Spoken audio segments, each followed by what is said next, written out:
and that is for information. Yes. Then what common ground do I have to get started with? Remember the first objective of the greeting. If I'm here for information and information only, and I got 6 seconds to establish common ground with you, then what do we have in common at this point?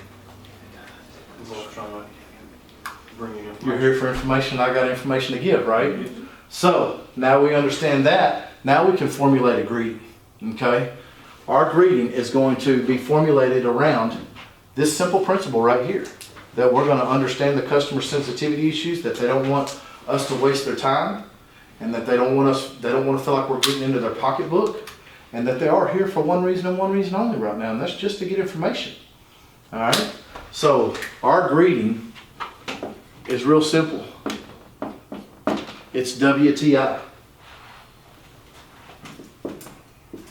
We're going to welcome them. We're going to thank them.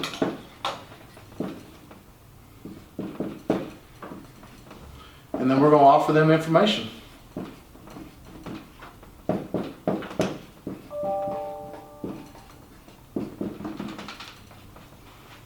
Okay, and I'm sure you guys probably already have this greeting. What do y'all's greetings sound like? Welcome to Camping World. I'm Jonna. You are? You're here for our big, whatever stuff we've got going on. Okay, that's a good greeting. Travel trailer, fifth wheel, motorhome. Yeah, absolutely. That's a great greeting. Hey, welcome to Camping World. My name is Cedric, and yours. All right, you guys must be here for our slamming, boom, boom, boom. Hey, come on into the house. Hey, I like it. All right. Those are good greetings. And the reason those are good greetings, guys, is because you're confident with them. Okay? Remember, attitude and approach. Okay? Confidence. All right. So, for training purposes, though, it's just as simple as this. Welcome to Camping World. Thanks for shopping with us. What can I get you information on?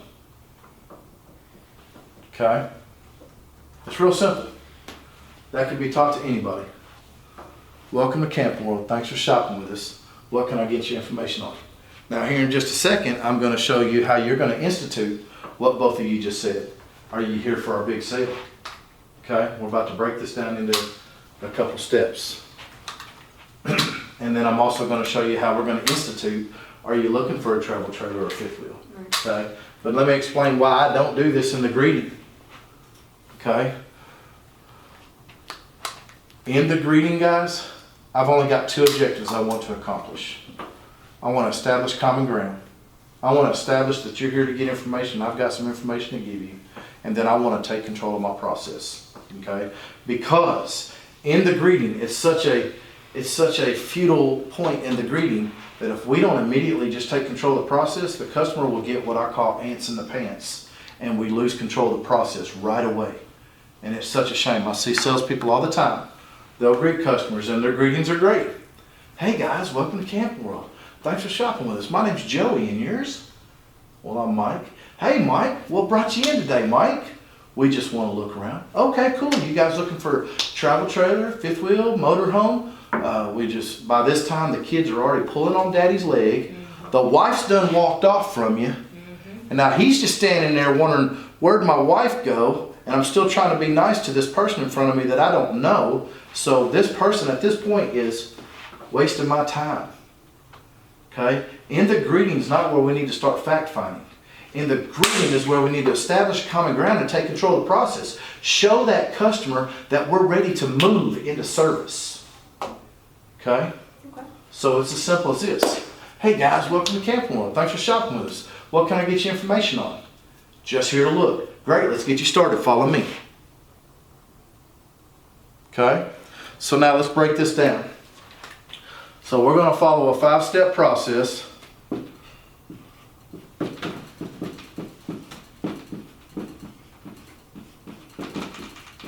That will fulfill the greetings that both of you guys gave me. This 5-step process will accomplish what you guys will want to be able to say in your greetings, okay?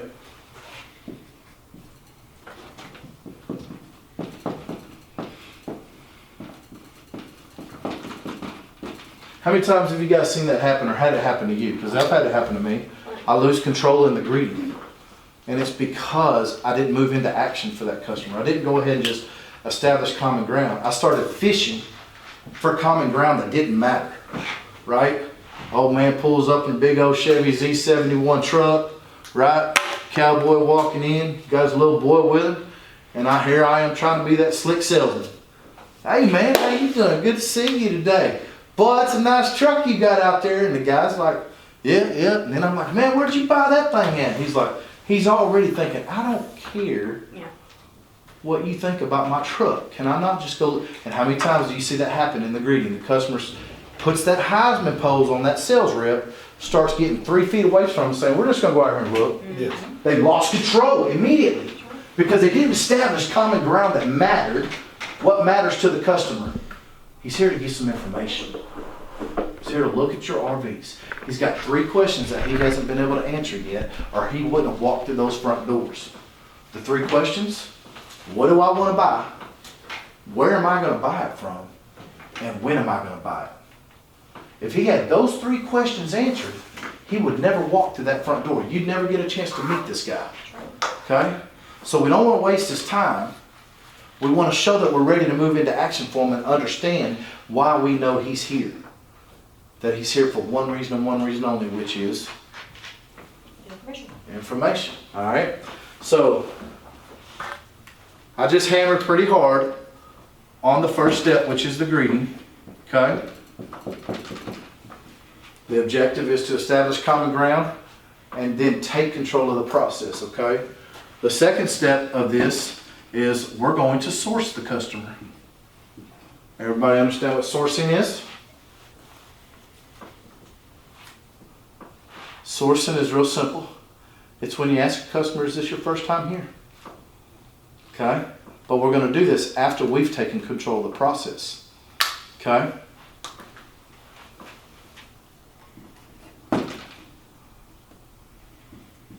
The third step is we're going to promote. Which one of you said, have you been here for a big sale? One of you did? Yeah, both of you did. So we're going to move this just 2 steps forward in the process of the greeting, and then we're going to promote what our advertising campaign is to the customer. And the purpose of promoting to the customer is to give the customer confidence that they're at the right place at the right time. Okay?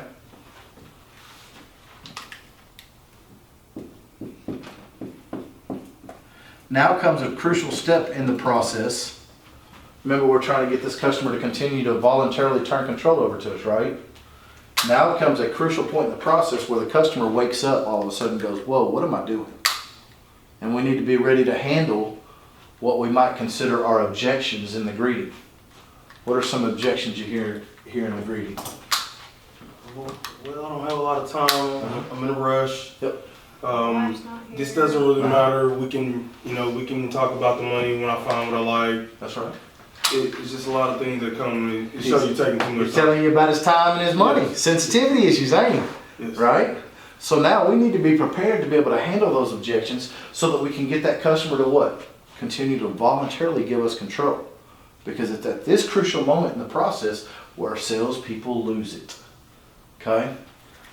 I'll explain with the transition. We're going to use what we call a transition statement. The transition statement is going to address any potential objection that the customer may try to hit you with in the greeting. And we're also going to learn, this comes from Grant Cardone, we're also going to learn that we're not getting hit with objections in the greeting. We're getting hit with what's called a reactionary defensive response. My wife's not here, it's just a reactionary defensive response. I don't have a whole lot of time, it's just reactionary defensive response because of these 2 things right here. So we're going to formulate a transition statement that addresses any reactionary defensive response to address their time and their money sensitivity issues. And then last but not least, guys, the final step that will move you into our third step of the sales process, which is the matchmaker, is a most important statement.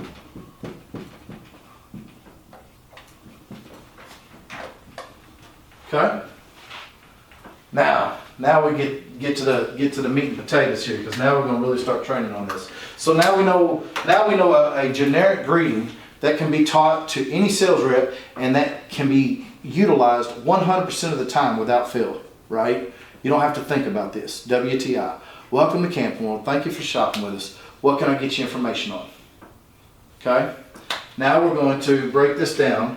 We're going to move to, oh, I'm sorry, let me back up. So it's welcome to Camp World. Thanks for shopping with us. What can I get you information on?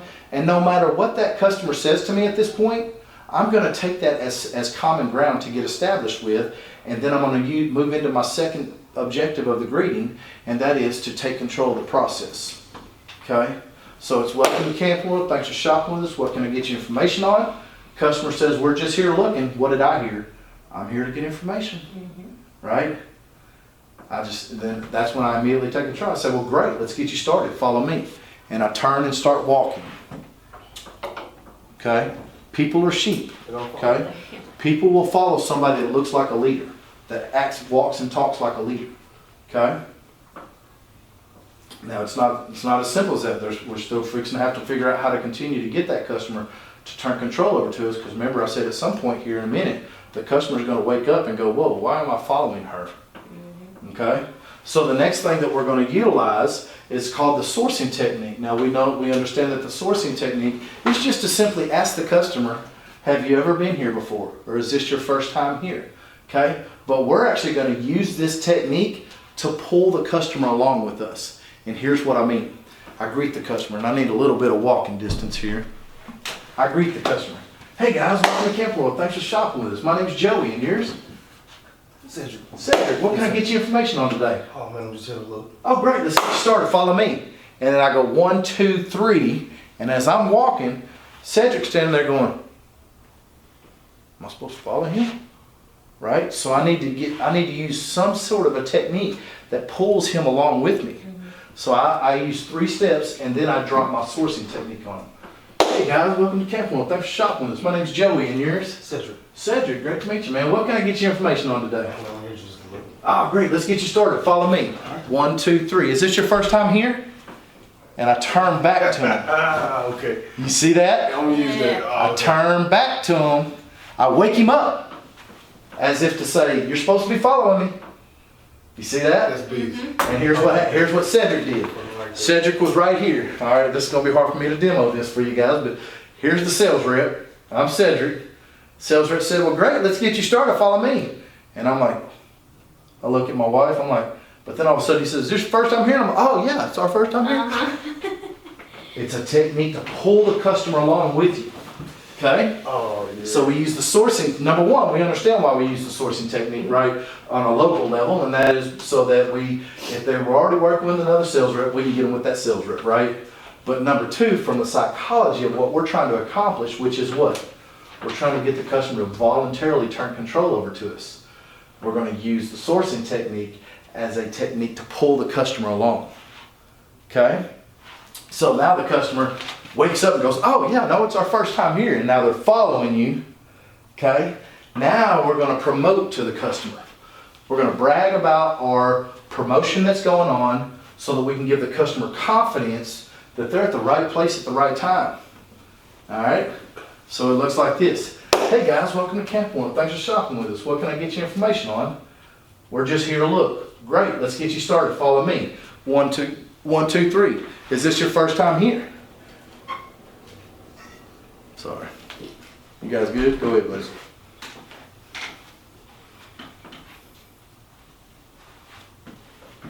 You're good. You're good. All right. So we understood the sourcing technique, right? How it pulls that customer along. And then at that point, as we get closer to a round table, okay, this is where we say, you guys have come at a right time. We're running the largest RV show in America promotion right now, where we've got the freshest selection of our 2020 models. As a matter of fact, remind me to tell you how I can save you an additional $500 on anything that you decide to do today. Here, have a seat. Okay? The whole purpose of the promote technique is to, 1, get them to feel like they're here at the right time, at the right place. And then 2, to leave a cliffhanger out there to get them to go, well, what does he mean? What did he mean by that? Okay? Because this game, guys, this game that you're playing with the customer right now is about engagement. Okay? If you can't get the customer to engage with you, then you can't move forward in your sales process with them. So you got to learn some psychological techniques on how to get somebody to engage with you. And in TV and in television and in commercials, they use a technique called a cliffhanger to leave you hanging on till just after the commercial break, right? You need to use a cliffhanger too. And you're going to use that cliffhanger in your promote step of your greeting, right? So remember, it was the greeting. Welcome to Camp One. Thanks for shopping with us. What can I get you information on? Well, great. Let's get you started. Follow me. 1, 2, 3. Is this your first time here? Pull them along. Oh, great. Well, I want you to know we got a great selection going. We got a great promotion going on right now. We're running our largest RV show in America at this point. Heck, as a matter of fact, remind me to tell you about the additional $500 savings that's available to us this weekend. Here, have a seat. You guys see that?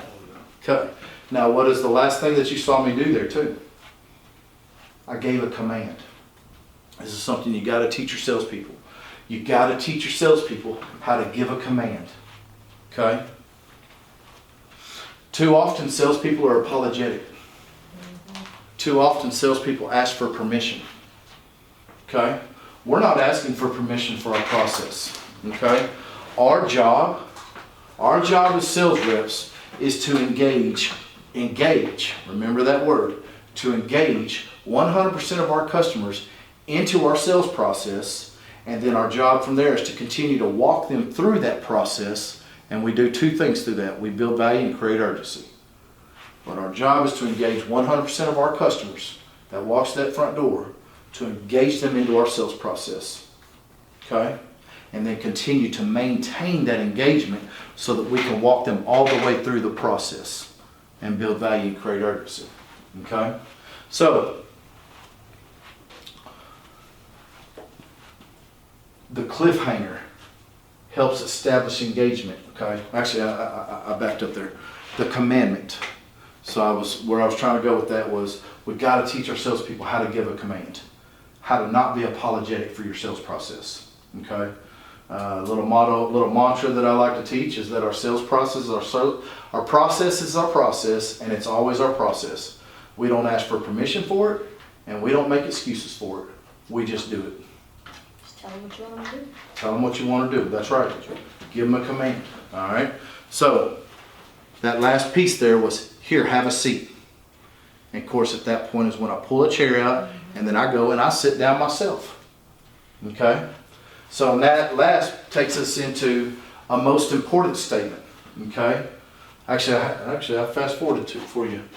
The transition statement. This is the granddaddy of them all right here. All right. And I guess I should write this out for you. Think I should write it out for them? Absolutely.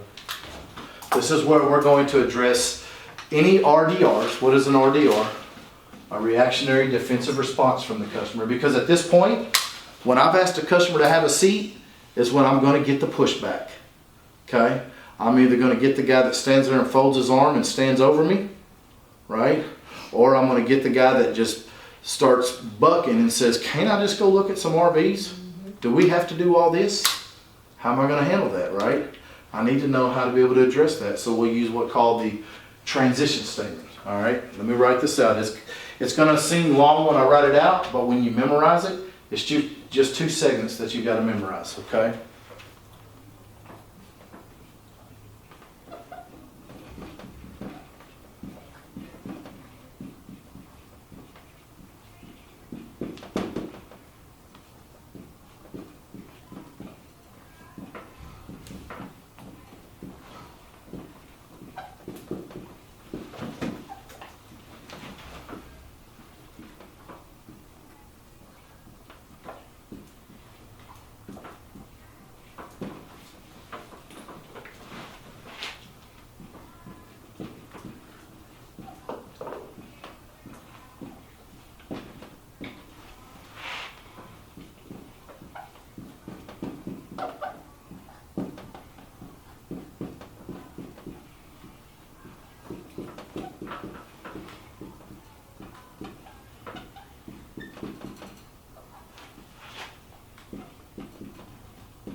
did you get my email yesterday about our electronic log Yeah, send an email, text support. text board? Okay. Yeah, I don't know why it wouldn't save.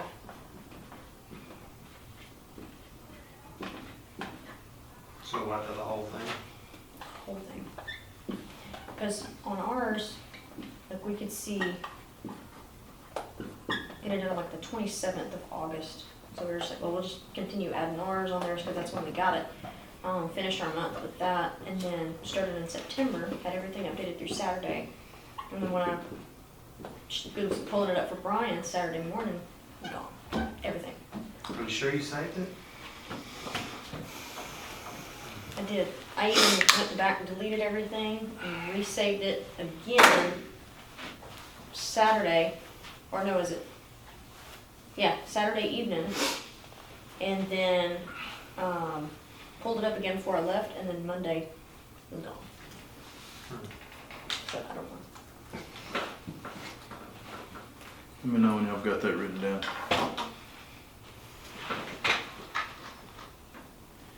Can you read it? Is it sloppy? Oh no, I can read it. Okay.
This is the same thing from when I was in the card business. Yep, it comes from Grant Cardone. Yep.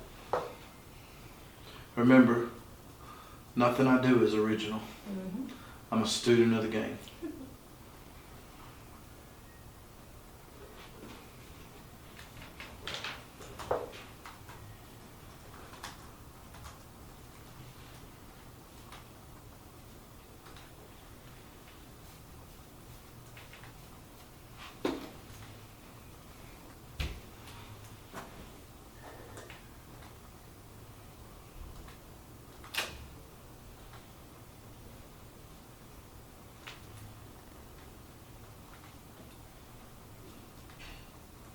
So when I went to the Cardone training school, guys, we spent a whole day on this transition statement right here. Well, we'll spend about 4 hours, I would say. And I'm talking 4 hours of having to repeat it over and over and over and over. And then take a lunch break and come back and repeat it over. We had to know this before we could graduate the school. I mean, a couple other things obviously we had to know, but we couldn't even move on to the next day of training until the entire class knew this like the back of their hand. I have to say, this is next level because I've heard this multiple different times, but it's one thing learning it and knowing how to do it. It's another thing to know how to teach it Yes. and help your salespeople perfect it. That's right, and that's what I try to hone some of my skill sets into is learning how to coming up with a curriculum style of being able to teach it versus Because guys, I'm telling you, I spent a whole sales career listening to sales managers tell me what they used to do, but they never taught me anything. They stood in front of my sales meetings and they talk about, this is what I used to say and this is how I used to do it, so you should do it the same way. They didn't teach me a doggone thing. It wasn't until I started learning steps and rules that I could follow, meaning that if I infringe the rules, then I'm going to fail, right? I'm not going to have myself set up for success. But if I can remember these rules and I can just follow these rules and the steps within these rules, then a dumb little kid from Arkansas like me could have a chance. And that's all I was looking for when I was young, was a chance. I couldn't talk like my sales managers talked. I didn't have their swag. I didn't have their skill sets. I didn't have their knowledge and experience. I just needed somebody to teach me a way that I could grasp my mind around it. So that's why I break it down like this, right? WTI. 5 steps within the 5-step process within the greeting to address some psychological issues that are taking place between you and the customer at this point. The greeting is where salespeople lose it altogether. Okay? All right, so now the transition statement, which is this 4th step of the process in the greeting that I teach, right? Transition statement is as simple as this. Ma'am, I know you came in here for one reason and one reason only, and that's just to get information today, right? Well, I want you to know that I'm fully committed to getting you all the information that came in today. And in addition to that, before you leave, give the customer an out. You guys hear that? Mm-hmm. Before you leave. In other words, I'm going to let you go. I know that you're going to go, and I'm going to let you go. Now, understand, we're going to talk about that here in a minute, because that's not the end result of the process. But right now, I need the customer to voluntarily give me control, right? I don't need the customer to feel like I'm wasting their time or their money, right? So in addition to that, before you leave, I'll even get you estimates on our prices with monthly payments, down payments, and even a value for what you currently own. Is that fair enough to you? And then I'm going to move into my most important statement. But this transition statement right here addresses anything that the customer can say to you. Okay? I greet the customer. Welcome to Camp One. Thanks for shopping with us. What can I get you information on? He tells me I hear that he's here for information. No matter how he says it. Okay? He says, well, I'm just here to look at some of your campers. I heard I need information. So I take control of the process. I say, great, let's get you started. Follow me. Right? He might say, well, I saw this one unit. And he's holding his phone. He says, I've seen this one unit online here. I was wanting to know if you guys have it in stock. Absolutely. Let's get you started. Follow me. I immediately take control of the process. I want to get that customer to follow me at this point. Okay? And then 3 steps, 1, 2, 3. Have you just for shopping with us. Here, have a seat. And then I go sit down. Right? That walks me through the greeting, the source, and the promote. And of course, I give a command. Okay? And then at this point is where now, if I'm going to get hit with an RDR, a reactionary defensive response, it's going to happen right here and right now. Right. I wish I had another chair over here. Right? Because I've asked the customer to have a seat, and I walk around the table, and I have a seat myself. Yep. Just like this, right? But now the customer stands over me and says, can we just go out here and look around? Right? Well, this is where my transition statement comes into play. Absolutely, sir, right? Always agree with the customer. Never fight with the customer. We're willing to do whatever the customer asks us to do. Can't I just go look around? Absolutely, sir. I know you really came in here for one reason and one reason only today, and that's just to get information, right? Well, I want you to know that I'll be fully committed to showing you everything that you want to see today. And in addition to that, before you guys do leave today, I'll even get you estimates on our best prices with monthly payments, down payments, and even a value for what you currently own. Is that fair enough to you guys? Right? You see how I address and I handle it? Now I get ready to move on past it with my most important statement. Okay? The most important statement is this right here. This statement right here is going to help you move into the matchmaker. Move into that needs analysis, that fact-finding stage.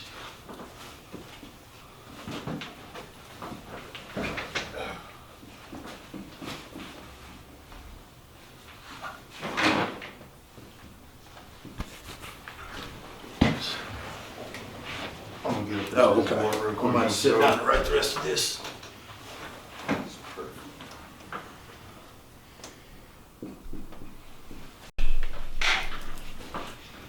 And then we'll start turning on the matchmaker.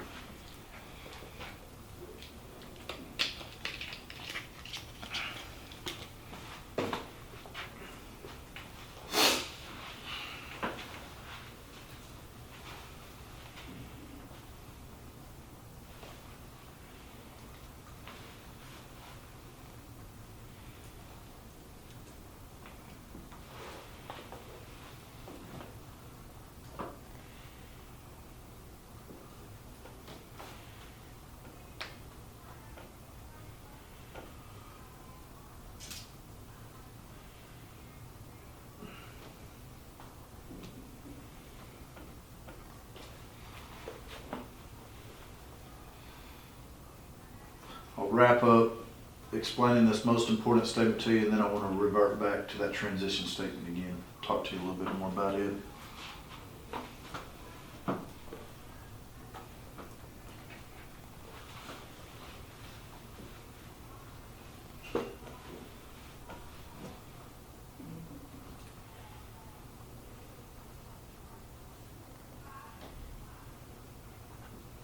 And here's what I can tell you about what I'm teaching you guys.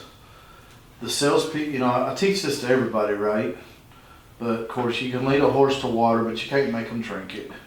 The salespeople that do drink this, the feedback. Number one, you see that those are the ones that go to the next level in the business. But immediately after teaching it to them and they adopt it and start executing it, the feedback that you'll get from your sales reps is it's amazing. They'll start going, wow, this stuff works. Wow. You know, I used to always get this kind of pushback from customers, but now it's amazing. The kind of. That's what I was gonna ask. Like with salespeople, say you're seasoned veterans, Mm-hmm. how was it with the transition of them learning this? And one, So- did they execute it correctly? Yeah, and because listen to you? here's what I've found, and like I said, I've been doing this for a long time. Mhm. Even the guys who think they are seasoned and think they know what they're doing, when you sit down and teach them something, see, I'm not teaching them, I don't teach from the standpoint of this is what I do, so you should do it. No, I teach them from a standpoint of psychology. Right. That there's some psychology going on through this process from the moment that customer decides to get in their car this morning to the minute they walk to that front door to the minute you say turn around and follow me, to the point that you give them a command and say have a seat. I teach them how to handle psychology of what's going on. That's what this is all about. You're handling psychology right here.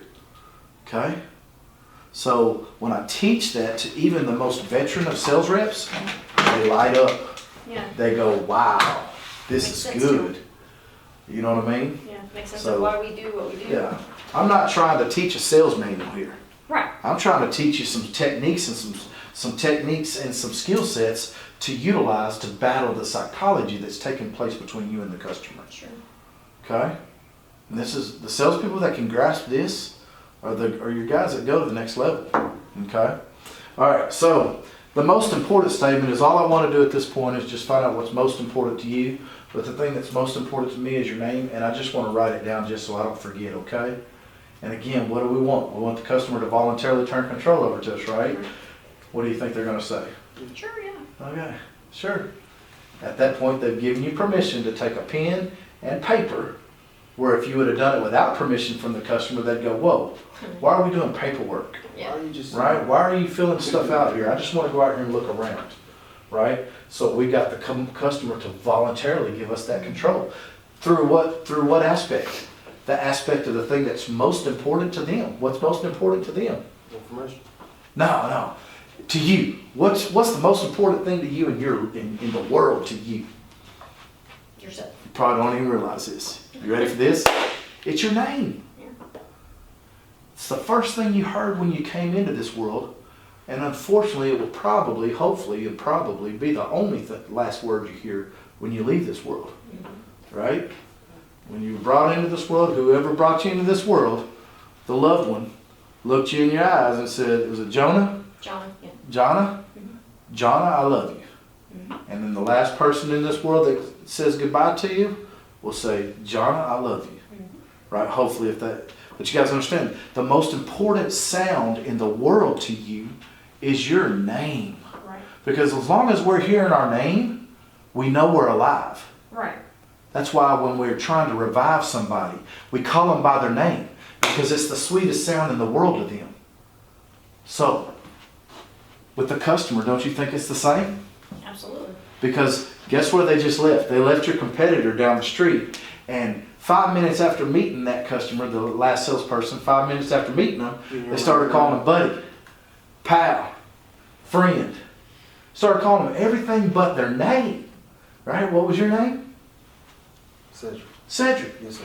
Wouldn't you rather me refer to you every 2 or 3 sentences as Cedric? Hey Cedric, check this out. Cedric, come over here real quick. Cedric, let's look at this. It's a beautiful, see, psychologically, you're not sitting there going, well, that's the prettiest thing ever. But psychologically in your mind, That's what's going on in the core of you. You're waking up because you're hearing your name being called, right? It's silly, but you're right, absolutely. Right? So, and not only that, but like I just said, the last person they left down the street Yeah. did not even care about their name, because guess what happened when they were leaving them down there at the street? Salesperson took them back to their office and said, "What'd you say your name was again?" And they've been with them for 30 minutes. Now here you are, within 3 minutes of meeting this customer, saying, "Look, man, the most important thing to me is your name, and I want to write that down just so I don't forget, okay?" I've never had a customer tell me, "No, that's not okay." Right. Right? But not only that, but by the customer saying, "Sure, that's okay," they're saying, "I am voluntarily turning control over to you." Now we've moved into the matchmaker, right? Because from here, and we'll train on the matchmaker here in a minute, but from here, now the natural questions start to roll off. "So where are you guys from?" "Oh, have you guys had one before?" Right, now we're into the matchmaker. That's right. All because they voluntarily turned that control over to me. Yes. But before that, I had to understand how to, one, address any reactionary defensive response that customer was going to hit me with as he's standing over me with his arms folded when I asked him to have a seat. Right? And then prior to that, I needed to make sure that customer knew that they at least came at the right time at the right place, and we got something great going on here for them to see today. And prior to that, I needed to use a technique to pull that customer along with me after I greeted them at the front door. You guys see how it intertwines? Right? So the whole action of it is, "Hey guys, welcome to Camp One. Thanks for shopping with us. What can I get you information on today?" Okay. Travel trailers. Travel trailers? Great, let's get you started. Follow me. 1, 2, 3. Is this your first time here? Yeah. Oh, great. Well, listen, we got a great promotion going on right now. We're running the largest RV show in America promotion right now. As a matter of fact, remind me how I can get you a $25 gift certificate before you leave here today. Here, have a seat. Supposed to be a little smoother than that, but here, have a seat. Right? And whether the customer sits with me or not, even if they sit, I still use my transition statement. Right. Or if the customer pushes back and says, "Can't we just go look?" Either way, I'm about to sit down and say, "Well, absolutely. Listen, guys, I know you really came in here for one reason and one reason only today, and that's just to get information, right? Well, I want you guys to know that I'm fully committed to getting you all the information you came in today. I'll show you everything you want to see before you leave here today. And in addition to that, I'll even get you estimates on our prices with monthly payments, down payments, and even a value for what you currently own. Is that fair enough?" Well, good. All I want to do at this point is just find out what's most important to you. But the thing that's most important to me is your name. And I want to write that down just so I don't forget, okay? Great. What was your name? You just killed it because they seen how comfortable you was. And that's the purpose of sitting down. Okay? I got myself comfortable. All right? Now, this transition statement, guys, can be used on your feet. It can be used at the front door. Okay? Meaning you got that gruff person that walks in, right? And you're just trying to be the nice sales rep. "Hey, welcome to Camp One. Thanks for shopping with us. What can I get you information on?" And immediately the guy says, "Look, I don't even want a salesperson. I'm just going to go out here and look around." And you say, "Well, listen, sir," I jump straight to the transition statement. "Absolutely, sir, I get it. I don't like to have salespeople with me either. I know you really probably just came in here to get information and information only today, didn't you? Well, listen, I won't be a sales rep for you. What I'll do is I'll be fully committed to getting you all the information you came in today, and before you leave, meaning when you decide to say goodbye to me, I'll make sure you leave here today with information on our prices, with monthly payments, down payments, and even a value for what you currently own. Is that fair enough to you guys?" Great, well, let's get you started. Follow me. Is this your first time here? You go right back into it. You see what I'm saying? That transition statement handles any reactionary defensive response. Now, that's if I have to use it at the front door, but then I get right back into my process. Okay? I understand what my approach is so that I can carry out the action. All right? All right, now real quick, before we move on, so you guys see how this is butter. Oh yeah. All right, but you have to train on this. Number one, you got to get good at it. Okay, you got to role play this amongst yourselves, in the mirror. Guys, I used to role play this stuff with my kids. Okay, I used to role play with my wife. Okay, it's all about role play, role play, role play. You can't just listen to this once and think you've got it down pat. or just teach it once and think that your sales staff has it down pat. That's all I ever fucking want right here. That's all I ever want because I know how to sell and I love what I do. I can tell. I never met anyone that could really break it down like this. Right. And I was that sales rep. I was that frustrated young sales rep that wasn't getting it because I had sales managers telling me how good they were their whole sales career and what they used, but nobody taught me anything. Nobody ever broke it down with me. All right. So let me point something out about this transition statement too. Okay. So now we're going to go just a little deeper in this transition statement. What did I do with this transition statement in the second half of that statement? Tell them what you're gonna do for them. All right. I'm setting an expectation for their expectation for their visit with me today, right? But then, am I also making a promise to them? Yeah. What's the promise? But you're gonna get them all the information they need on the money. Basically. All right. Which means I'm gonna do what? Give them exactly what they wanted. Which means I'm gonna do what at the end of my sales process? Sell them. Or towards the end. I'm gonna write them up. Yeah. Now I'm not saying that to the But you're customer, prepping them. but I'm making a commitment to this customer that not only am I gonna put you on the right unit, show you everything you wanna see, and now it's my job as I engage that customer into the process to build value and create urgency by putting them on the right unit, but I'm also gonna present a proposal to them before they leave, right? Because what do we know about sales? If you don't present a proposal, you can't what? Can't sell them. Can't close, right? If the customer doesn't have all the information they need to make a decision, which is after being landed on the right unit, which is the money, the financial aspect of it, and they don't know that piece of it by the time they leave here today, you never have an opportunity to ask them. Even in a follow-up call, you don't have an opportunity to ask them for their business yet. Because they're still asking their banker what the terms would look like. They don't even know how good of a deal they can get from you yet. They don't even know how much they're going to get from their trade. So that follow-up call is good night. That's a cold call versus the follow-up call from the customer who we gave them all the information they came in for today, and maybe we didn't close them that day. But my follow-up call to them tomorrow is we're still talking about the money now because I presented it to them. I'm still asking them, what was not right? Was it not the right unit? If it was, do you not love me? Because if I am, is it about the money? 3 M's, yeah. Yes. You understand what I'm saying? So that's the backside beauty of that transition statement. Okay? Yeah, what else do they have to object on at that point? Nothing. Exactly. These are techniques to get the customer to voluntarily turn control over to you. Okay? And then that most important statement is like butter moving into the matchmaker. Right? Because number one, salespeople fall flat on their face in the greeting because they don't understand the psychology going on, right? So they get that customer that walks to the front door and says, look, I'm just here to look around. And the salesperson feels defeated. Oh, I just want to try to help you out. You know, we got a process here and I just want to put you through. I hear salespeople saying these things, right? Well, sir, we've got a process here. I need to be able to follow my process or management's going to get mad at me. What? Right? Yeah. Well, sir, here's a better one. Well, sir, listen, we got over 400 units out there. It's 110 degrees out there. Inside the units, it's 130. I know you don't want to spend the next 4 hours out there looking around. Let me just try to narrow it down for you a little bit. Well, me as a customer, I'm thinking, you know what? You are right. It's hot. I got to get out of here. I don't want to spend the next 4 hours out there. Right? Negative selling. I don't believe in negative selling. Right? I don't want to tell a customer how bad of an experience this is fixing to be. I want to tell the customer how great of an experience this can be. I want to source them, promote to them, transition, and then tell them what's most important to me. Right? All right. So, can y'all teach that? Yes. Absolutely. All right, because now we're fixing to move into the matchmaker, all right?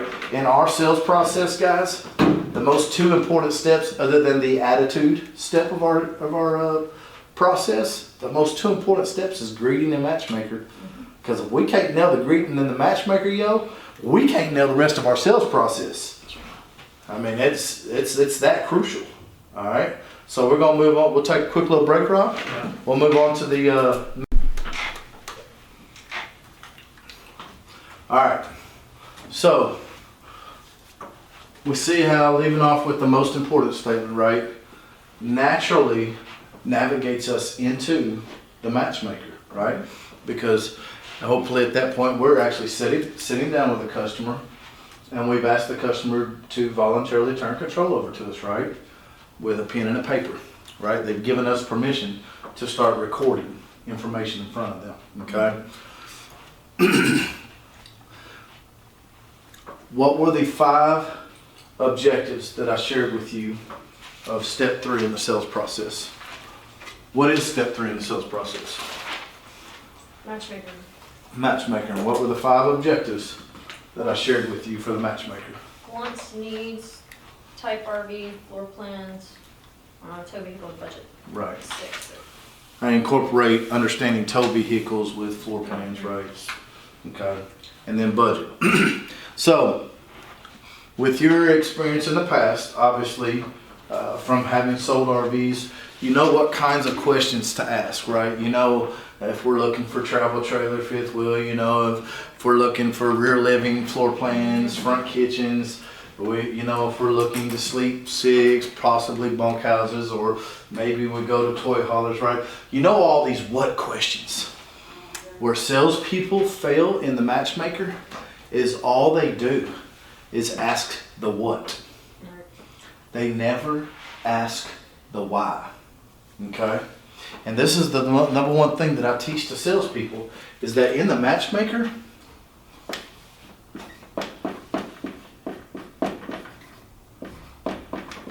I don't care about the what.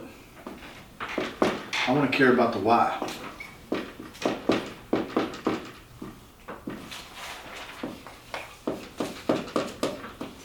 Okay? Because here's something that I understand. Of all the years I've been selling RVs, there's only one reason why anybody buys an RV. You guys got an idea what that one reason would be? Have fun. Yeah. You got an idea why somebody buys an RV? Family fun, no? Family fun, right. It's to improve the quality of their life. They have this idea in their mind that getting an RV is going to add a level of quality to their life, whether it's to be able to have fun with their family, whether it's to use it for business purposes, whether it's to use it to take care of mama who's elderly now and they don't want to put her in a nursing home, so they're going to put her in a trailer out in her front property, right? Whether it's for the pipeliner who doesn't want to stay in hotels anymore. They've got an idea that getting an RV is going to add a level of quality to the lifestyle that they want to live, even if they're full-timers. And this is their 6th RV they're going to buy. There's an idea that getting a new RV for themselves is going to add a level of quality to their life, right? So I want to find out the why. And I enter in, after I find out the logistics, right? Logistics being their name, right? And how did we find out their name? We started with the most important statement, right? And then naturally we flow into where are you guys from, right? The typical things, right? And then we might even flow into, so what do you guys do for a living? Right? We start trying to build some rapport type building questions, right? But then before I start getting into the what questions, the what are we going to look at? What type of floor plans are going to work best for you? What are you going to be towing it with? How many do you, before I get into the what's, I want to dive straight into the why, because the what's don't matter to me until I know the why. Okay? So here's the question I teach everybody to ask.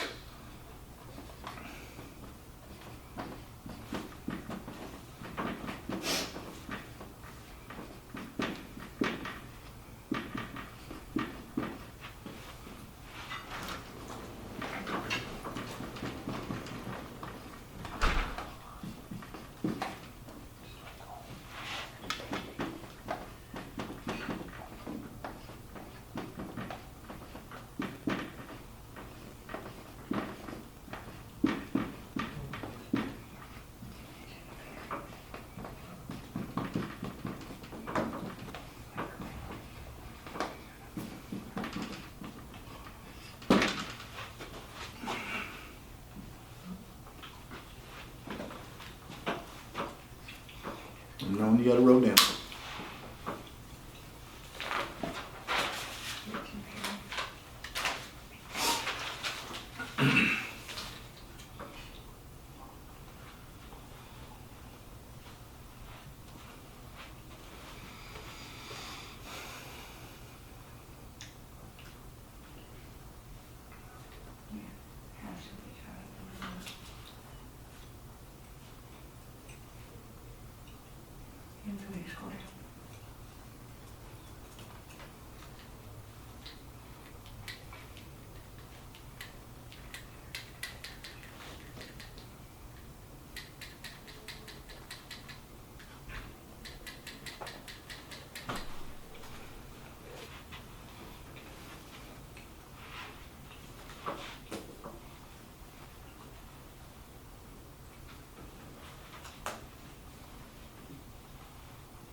Okay.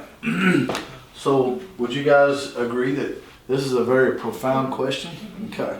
One thing to remember is that there's two rules that I live by. Number one, great salespeople ask great questions. Sure. And then number two, great salespeople get an answer to their questions. Okay? So what I'm wanting to uncover here is the dominant buying motive.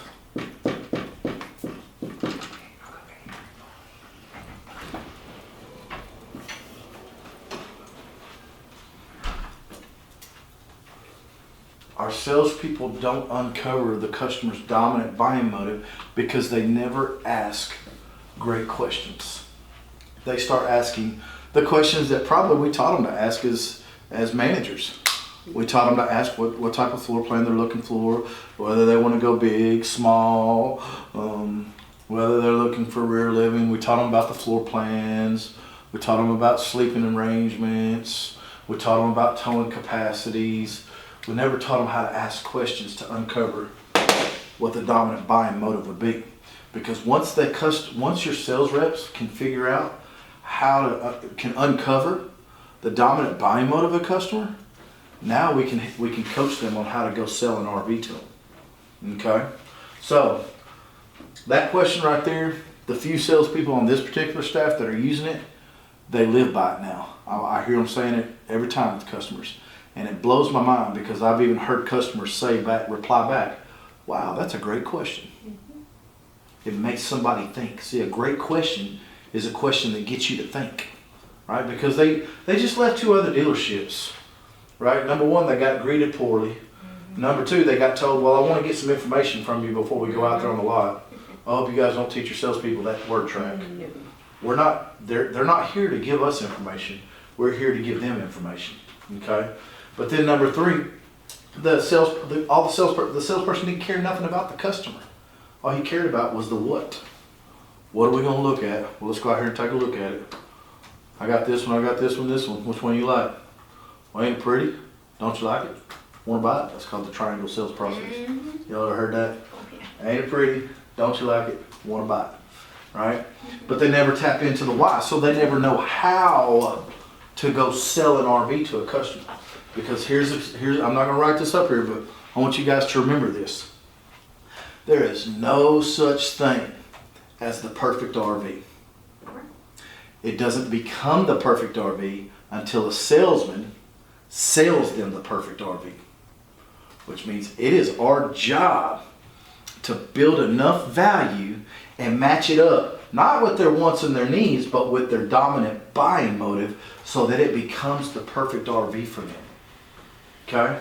Customers that walk out your door saying we just couldn't find anything we like, as a manager, you need to know, okay, what that means is my salesman never tapped into the why, so he didn't know how to sell them what we do have.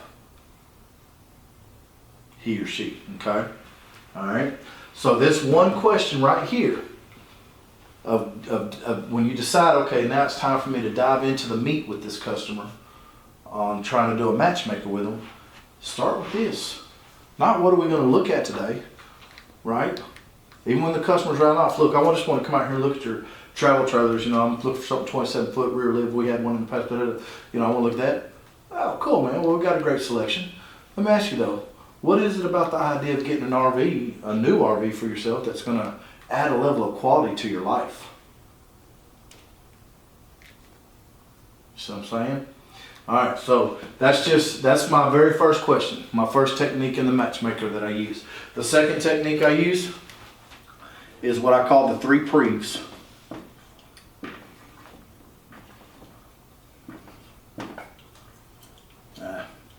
Right.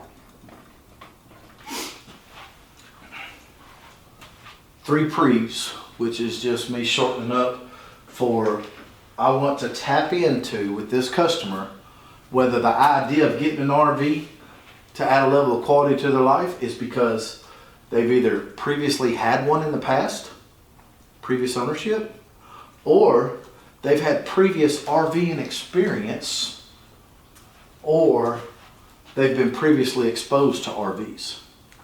Okay, so previous ownership, previous experience, or previous exposure.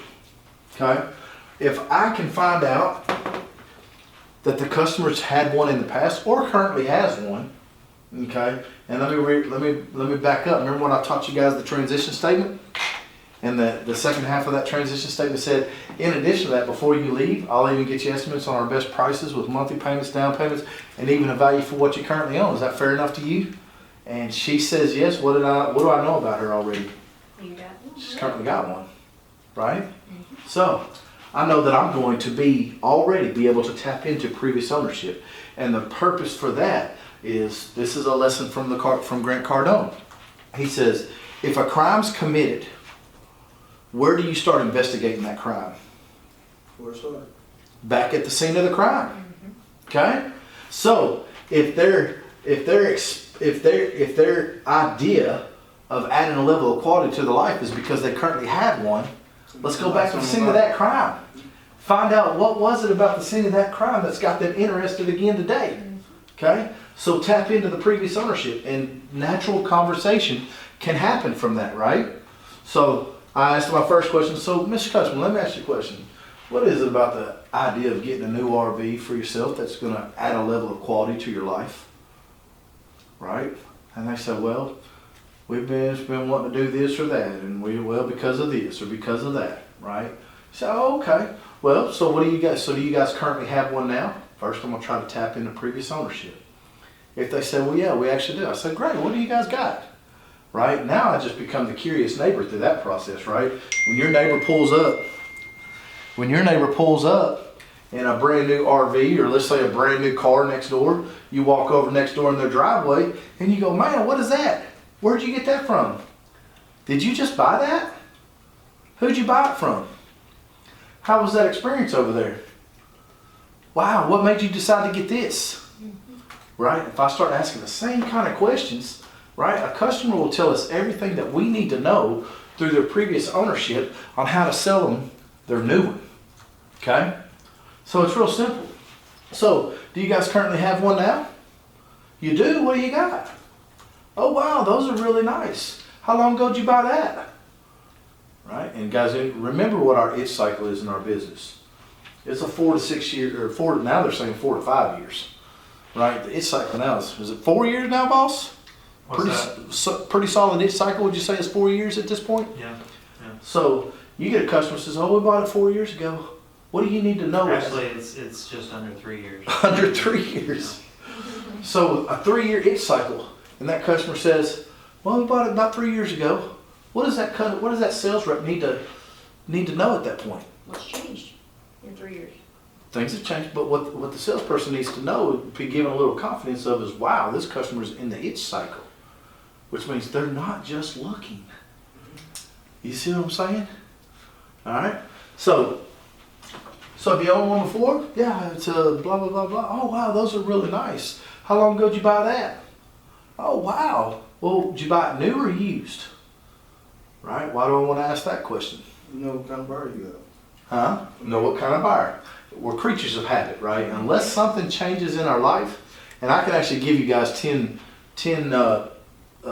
scripted questions for this. I'll give to you on the side, and I'm rattling off these 10 questions to you right now.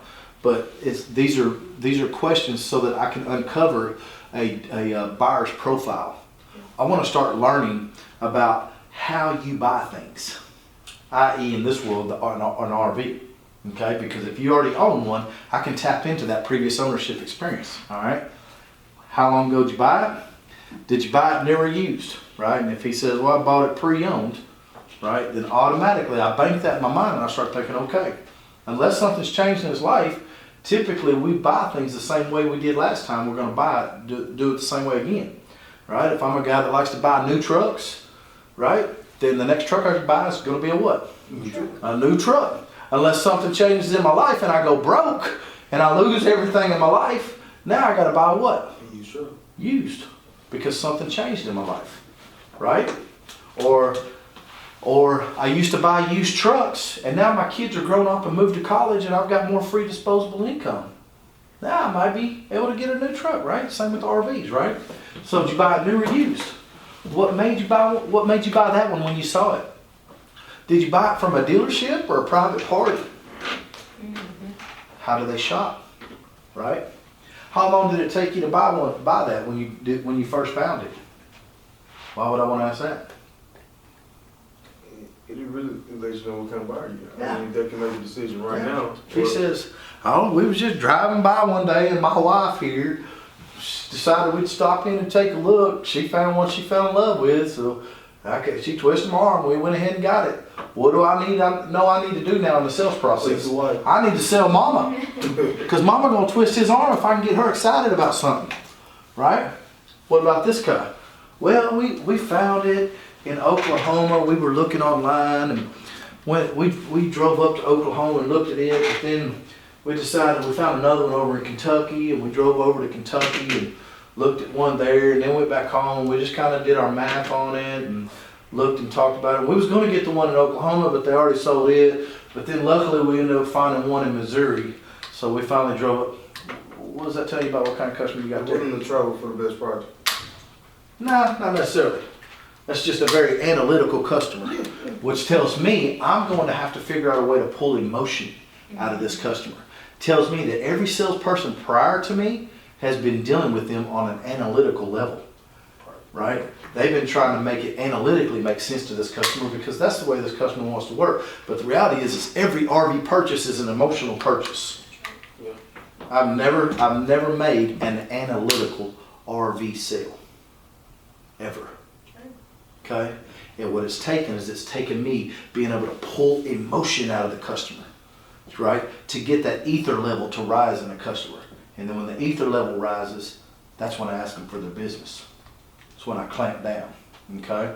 So by learning these things early about my customer, just by going back to the scene of the crime, I start learning how I'm gonna have to handle this customer in my sales process.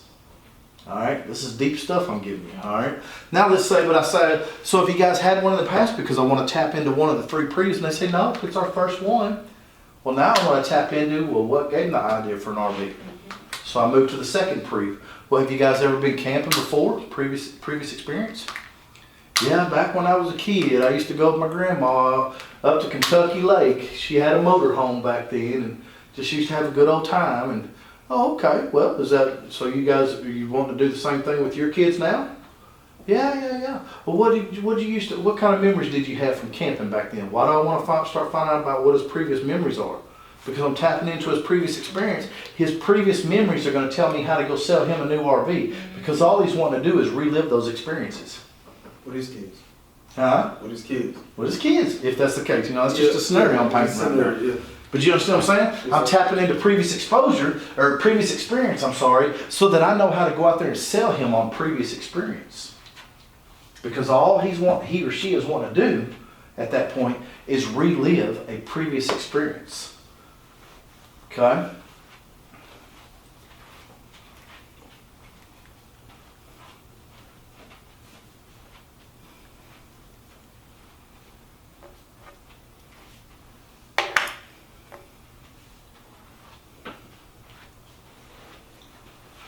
All right.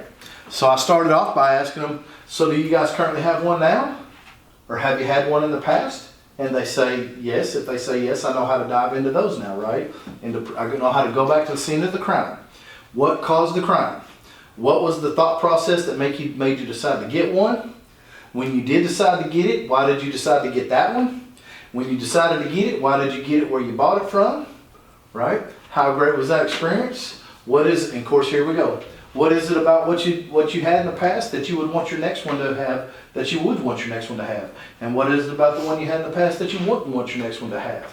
Right? Start asking questions like that, building a whole profile based off of that, right? If they say, well, no, I've never owned one, I've never had one in the past. Well, next I want to dive into previous experience. I want to figure out, okay, well, are you just trying to relive a past experience at this point? Remember, because the only reason they buy an RV is to add a level of quality to their life. Okay? They've got this crazy idea that wasting their money on an RV is going to add quality to their life. That's why you do it.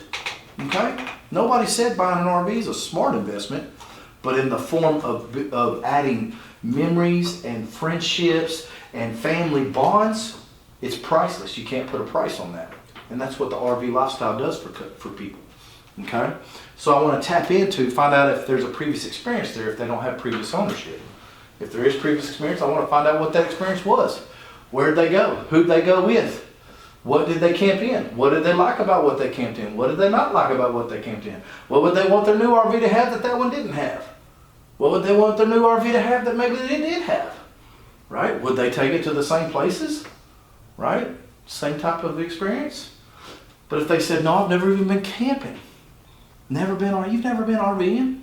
Oh, Lord have mercy, you've been missing out. Well, what made you think that an RV is something that you wanted to do then? Where have you seen RVs before in the past? Did a friend get one? Did somebody pull up one in their, next door? Did you drive by one in a parking lot and get a crazy idea that, hey, I want one of those? Right? What is the previous exposure that's made you think that getting an RV is going to add a level of quality to your life, Mr. Customer? Right? And then I can start formulating the wants and needs questions all based off of that. So teaching this, and of course I can dive deeper into this. I am moving a little quicker than normal. But teaching the 3 Pre's principle.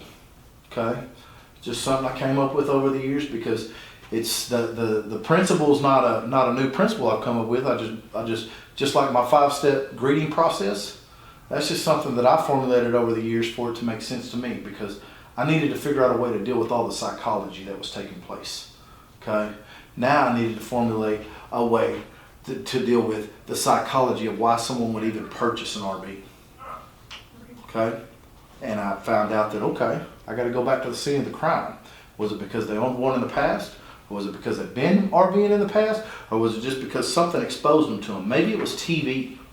Maybe it was one of those Go RVing shows and they saw something on TV and that the idea of getting one of those made them think that, hey, we could have fun doing this. Right? So as long as I can learn the 3 proofs, guys, I can start asking all the right questions to find out what would be the perfect RVs for me to show them today. Does that make sense?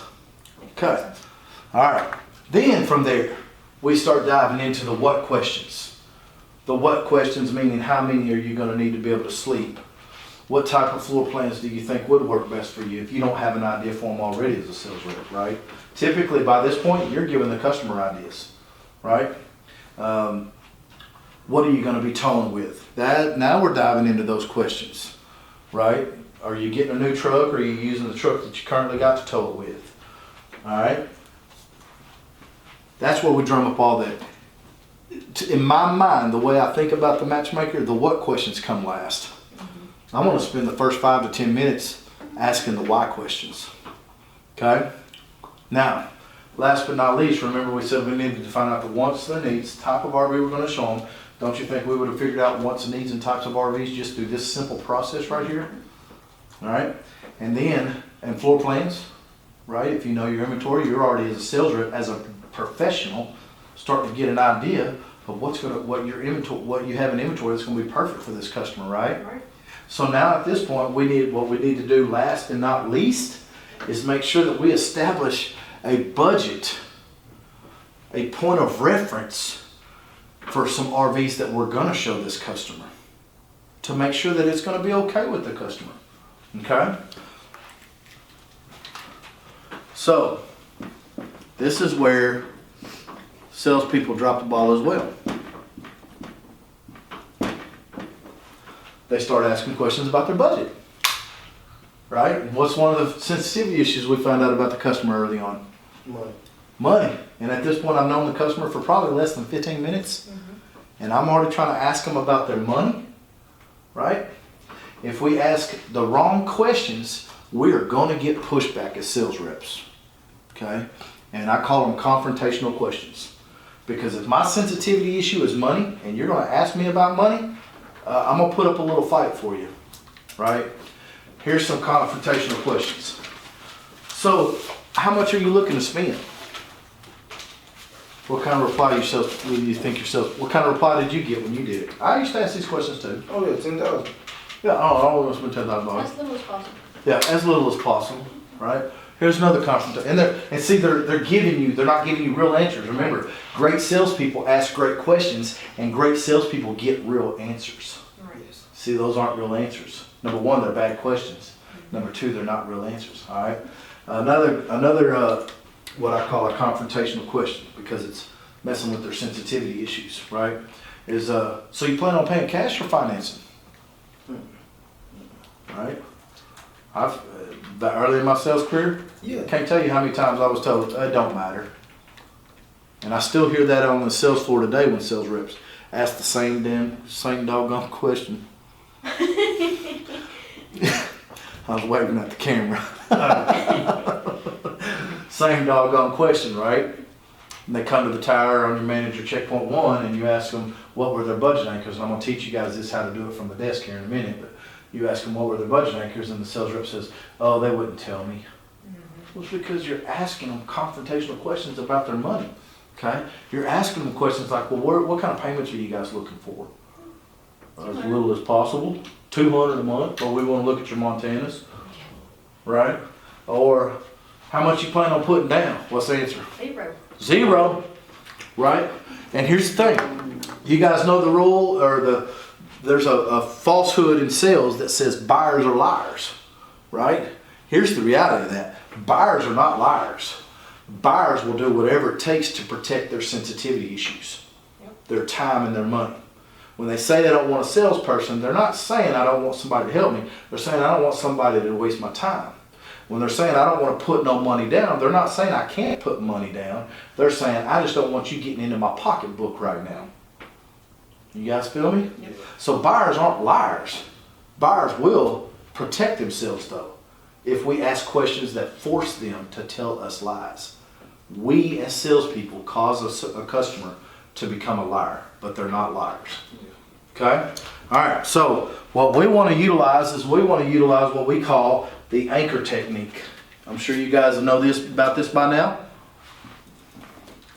Do you? Oh boy.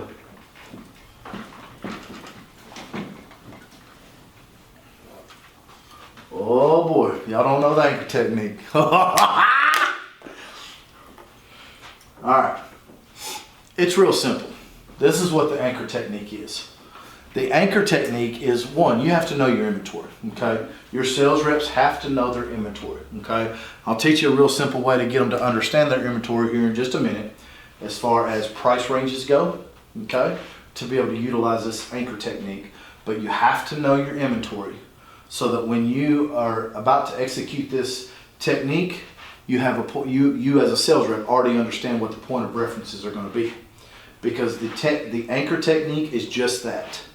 It is establishing a point of reference for you and the customer. Let's say this is a family that's looking for a 27 to 30 foot travel trailer. They need to be able to sleep 4 because they got a husband and wife and they got 2 kids. And they've got a truck that can pull up to 9,000 pounds.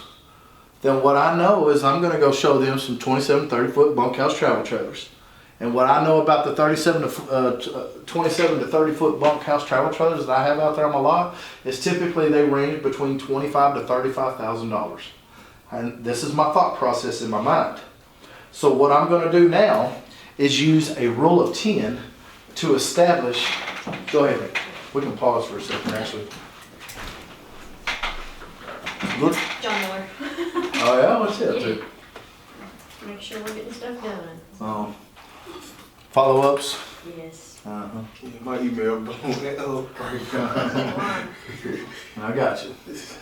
Alright, so what we're gonna utilize to uncover the budget with the customer is an anchor technique, okay? The anchor technique is establishing a point of reference. And what we're gonna do is, I'm gonna use the rule of 10. Once I understand my inventory, I'm gonna share with you guys that in just a second, but I'm gonna use the rule of 10 to establish a monthly payment and a down payment, okay? So what I mean by that is, a rule of 10 on $25,000 to establish a down payment would be how much? Some $20,000, $2,000, $250 a month. There you go. All on approved credit. If I was looking at a $30,000, if I'm fixing to go show you some $30,000 units, what would be a rule of 10 for a down payment on a $30,000 unit? Yeah, just about, depending on what kind of packages and stuff you add 400 bucks or something like that, so I'd say about $3,500 Okay. estimated. That's fine.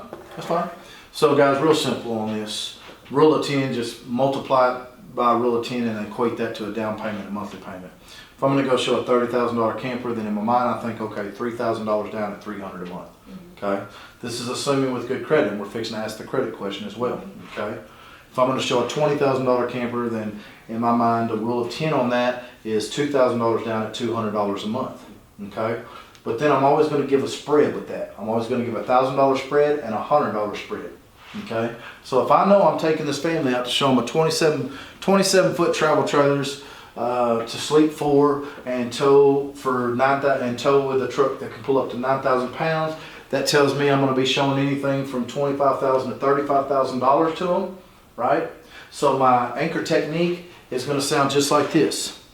First, I'm going to repeat to the customer that I understand everything that they've shared with me during this matchmaker process about what they're here to look at today.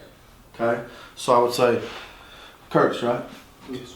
So I'd say, Curtis, so I think I've got a pretty good understanding of what we're going to go look at today. Want something 27, 30 foot, need to make sure it's under 9,000 pounds for your towing capacity, but we definitely need to make sure you can sleep for comfortably, right? Now I come with the anchor technique.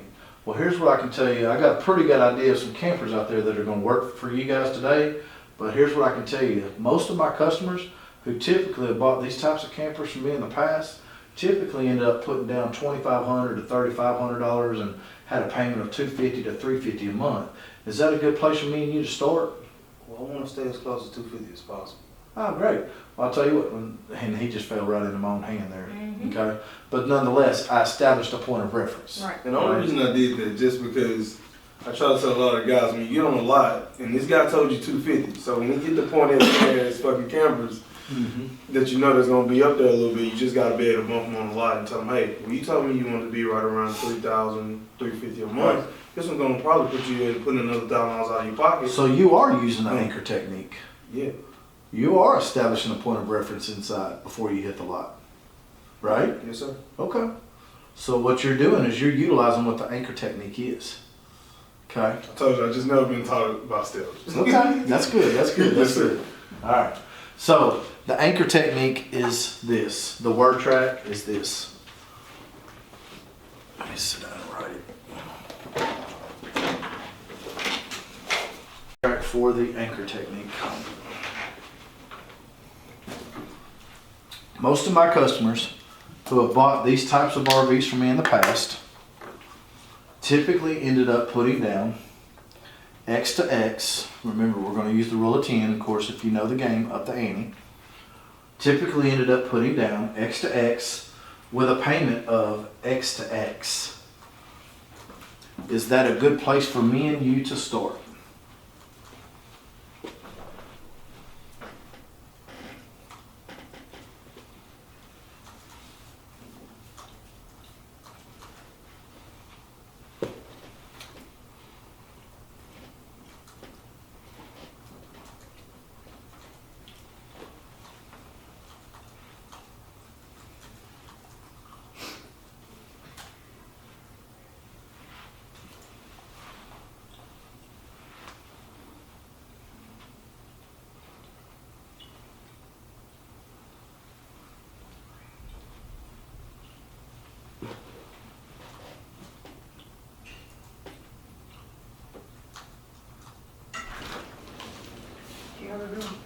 to go for?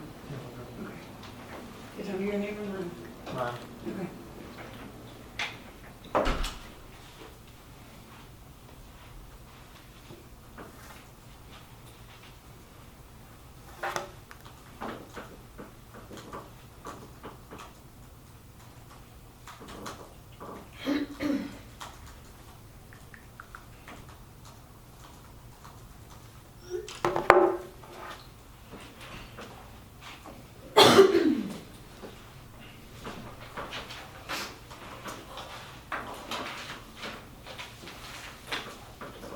So that is the word track. So when your salespeople come up to the desk and you say, well, what were their budget anchors? And they say, oh, they wouldn't tell me. You need to ask your sales rep, well, how did you say the anchor technique, right? And watch how many of your salespeople say, well, I told them, probably we're looking at something around 250 to 2,500 down, 250 a month. And that's not the anchor technique. The anchor technique, if they're getting responses like, oh, I don't worry about that right now, or I don't want to tell you that right now, that's because they're just not asking it the right way, right? Most of my customers who have bought these types of RVs from me in the past typically ended up putting down X to X and had a payment of X to X a month. Is that a good place for me and you to start, right? And even if a customer pushes back, the response is still, well, based on the ones that we're going to go out here and look at, Mr. Customer, that's just kind of a factual statement. Is that a good place for me and you to start?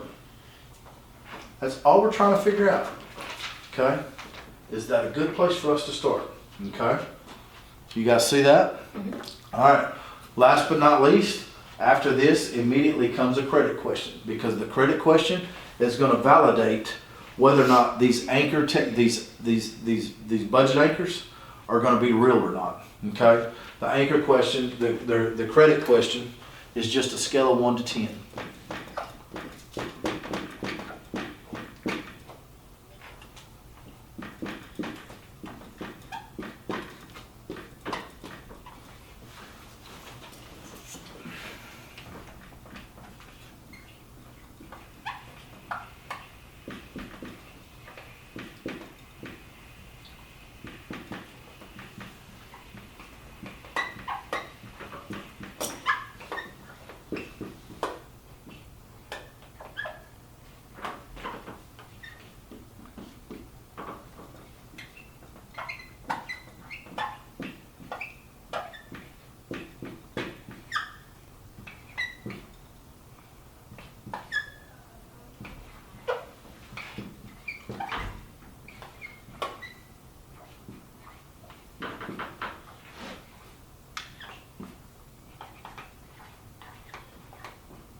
All right, so in your training manuals, this question actually precedes the budget anchor technique.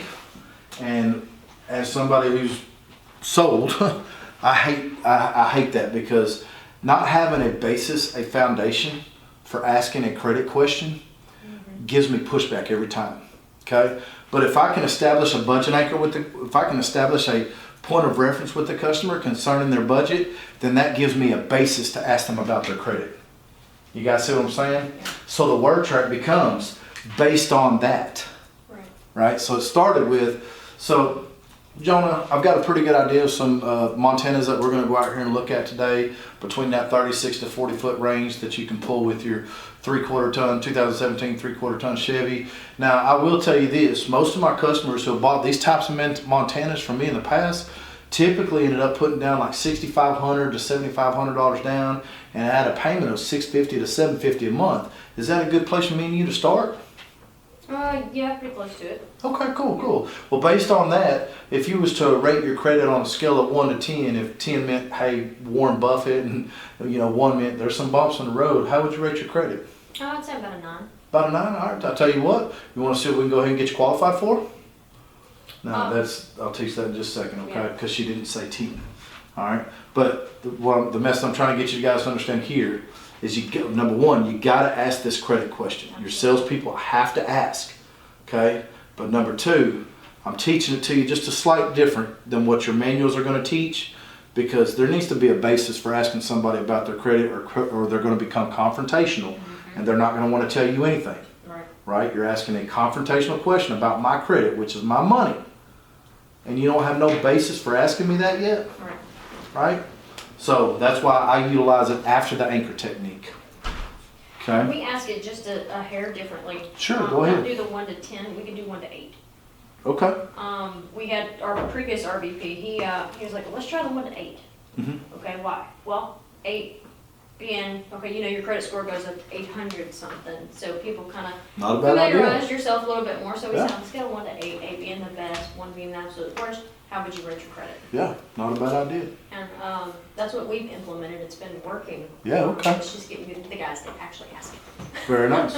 Very nice. So. Well, I'm not here to tell you to change anything Oh, no, you're doing. no. Yeah. I'm just saying we If just you've already got do it a something little worse, differently. Rob just asked me to share the little insights that I have. Absolutely. Yeah. Because even further on as we continue to move through this process, I think there'll be a couple more things that I think both of you go, wow, okay. You know what I mean? So, Absolutely. but were you asking this before the anchor technique or after? Because when I asked you guys about the anchor technique, neither one of you understood it, but you said you're asking it. Right. We do that, Okay. but we just don't call it that. What do you call it? We don't call it anything. So again, remember, from a training aspect, Right. right? You got to be able to have catchphrases Absolutely. that people can latch onto from a training aspect, right? Like the matchmaker. Mm-hmm. The only reason it's called matchmaker is so that from a training aspect, people can start wrapping their mind around, we're making a match, Right. right? Anchor technique. We're just trying to establish a point of reference, the anchor, right? Things like that. So anytime you talk about establishing a budget with your sales staff, start talking about establishing a point of reference by utilizing what we call the anchor technique. Remember, you drop an anchor over the side of the boat, it sticks to the bottom of the y'all have oceans here, I have lakes where I'm from, sticks to the bottom of the lake, so that when the boat drifts off out there on the RV lot, customers drifting off from you, you can pull them back to the point of reference. Right. Just like what you was talking about. Okay? That's why it's called an anchor technique. Gotcha. Okay? And then last but not least, the credit question. Okay? And now, if in our world, in our dealership, if a customer doesn't say 10, then we are immediately trying to go ahead and put a credit out in front of that customer. Okay? If they say 7 or below, we're not even asking. Right. We're just saying, okay, well, I'll tell you what, let's do this before we go out there. Let me go ahead and have you fill this out. That way we can see what you qualify for. Yep. Right? We don't ask for permission, we just do it. Okay? Now, the person that says 9 out of 10, I'm still going to try, but I may not shove it in front of their face. We do that if they say anything less than a 7. On 1 to 8. Okay. I would, but y'all are going off of an 8. Right. So, Yeah, that's if they say, fine. well, we're a 7, okay. But anything So- less than a 7, then we just say, okay, let's go ahead and do this. Mhm. Let's get you pre-approved. So this leads me to the last thing about the credit thing. Okay, the last technique to use. In any, the scale of 1 to 10 is a closing tool. Right. Right? When you're trying to close a deal, it's a typical old closing tool when you ask a customer, well, on a scale of 1 to 10, if 10 meant you're ready to take this thing home today and 1 meant there's nothing we can do, how would you rate yourself on a scale of 1 to 10, right? And the customer says, oh, probably a 7 right now. Well, what's the close there? Because the question wasn't the close. The 1 to 10 question wasn't the close. Where's the close? What would make it a 10? What would make it a 10? That's what I was just gonna see. I was trying to see if I'm doing it incorrect. Right. I would say, hey, what's keeping from being 8, 9, or 10? That's right.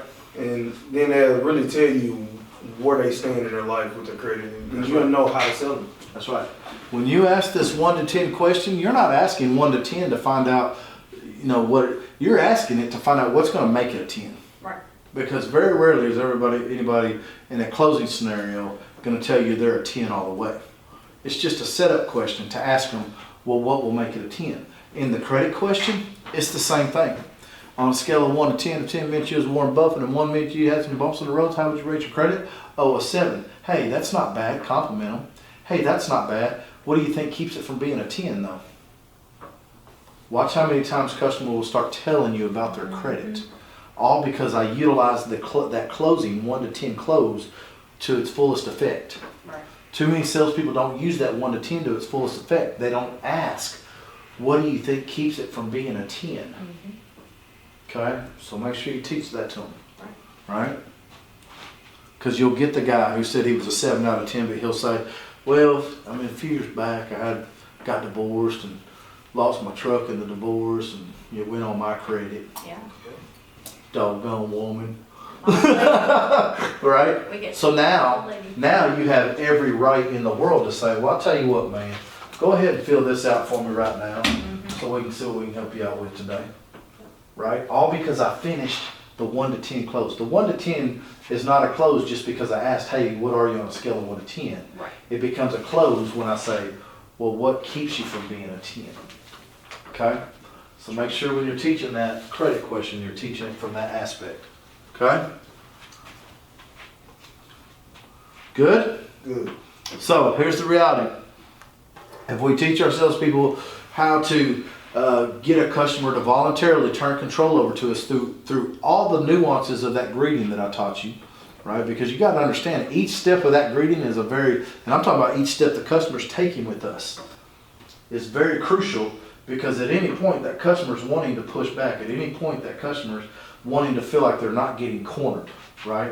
And we got to continue to give that customer reassurance and get the customer to voluntarily turn that control over to us so that we can continue to move the process forward, right? Then, if we can concentrate more on our matchmakers about finding out the why, what is the customer's dominant buying motive? What is it about the idea of getting an RV that's going to add a level of quality to their life? And then utilizing the 3 proofs principle, previous ownership, previous experience, or previous exposure to tap into that dominant buying motive, then the what takes care of itself. You guys see? And then, last but not least, if we'll utilize that anchor technique to truly establish a point of reference, and then use the credit question as a basis off of the anchor technique. Now, when that sales rep comes to the tower to you to do their first manager's checkpoint, and they're coming to the tower now saying, "Hey, Curtis, I've got Mr. and Miss Jones out here. Let me tell you what their dominant buying motive is, man.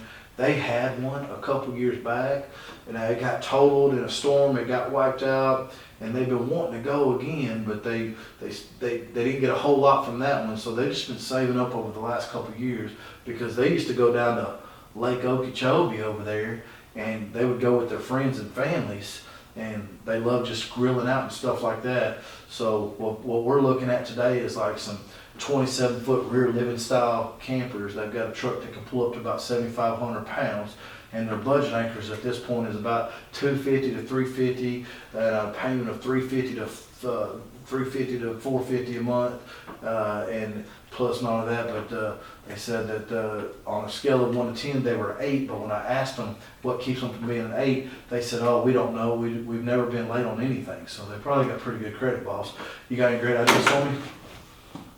How's that for a matchmaker? A manager's checkpoint 1. Right. You think this guy knows how to go sell this customer something now? Versus, hey Curtis, I got a customer out here, Mr. and Miss Jones. They want to look at some 27-foot rear living travel trailers. I mean, they just said payments didn't matter. Yeah, I mean, they just said it didn't matter. They just want to go out here and look around. Okay?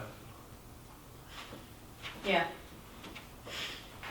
Or wanting to Do you think that guy knows how to go sell this customer? No.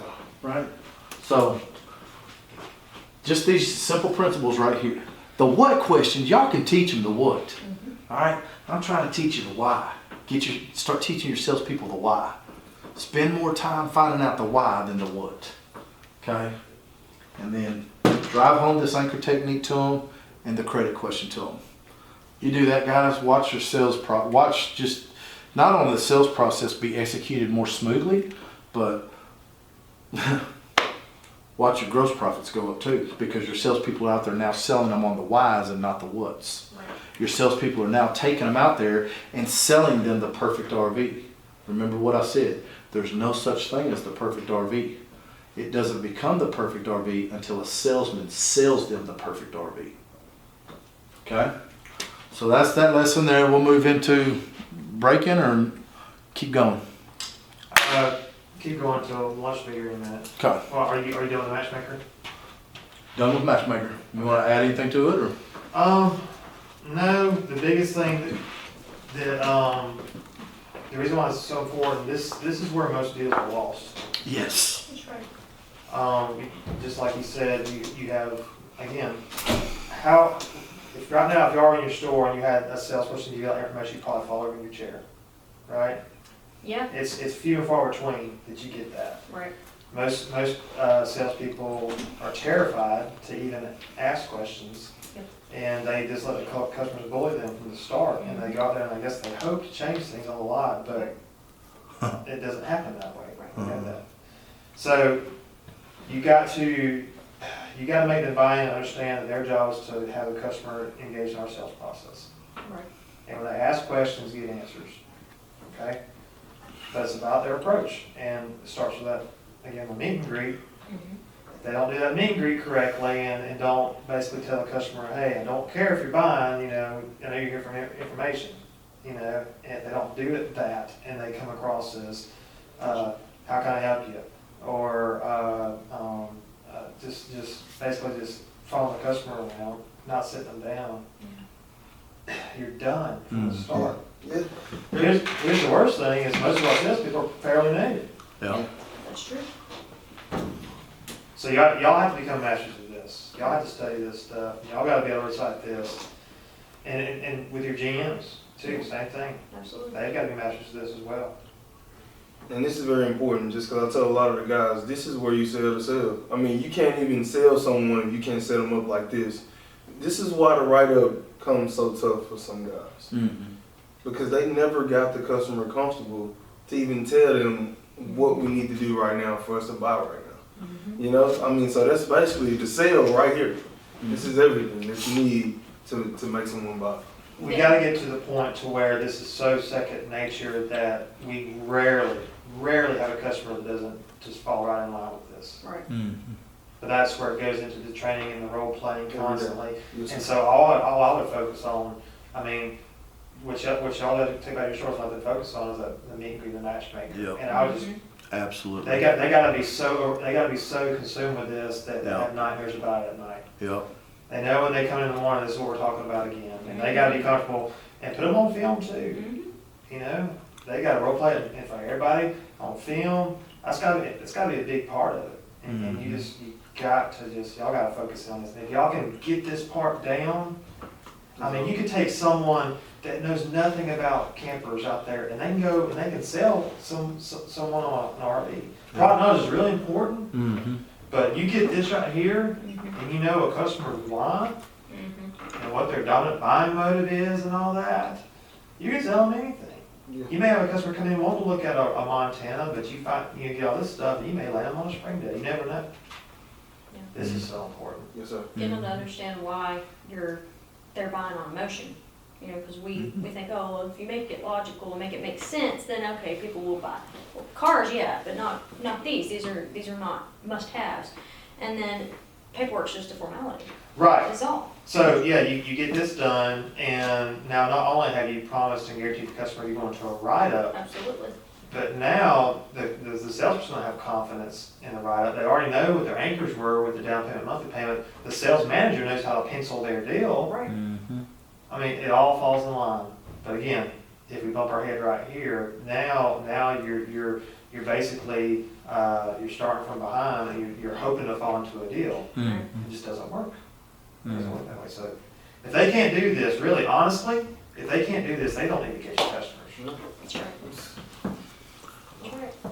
right. I would rather have a guy that can nail this part and tell me what the customer's here for, and not know anything about any camper out there, than have a guy with all the knowledge in the world that can't get a customer to our sales process. Mm. And we've had that here. I think Oh, yeah. JV's that way. Absolutely. I've seen that. It's crazy because when you say that, I started automatically thinking about guys that just not ready. You know? Yeah. And it's only because Any negotiation, okay, and I'm talking about in our business, okay? But first and foremost, while I'm not teaching you how to present a worksheet, we need to understand what is on our worksheet, okay? We need to understand that there's 4 parts of the sum that make up our worksheet, okay? There is a trade,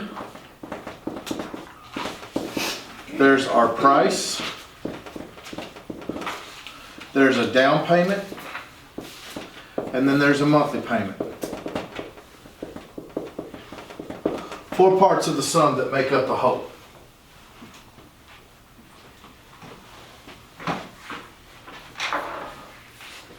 What's that look like? first word. 4 square. So check this out. Since you guys already understand that, look at this.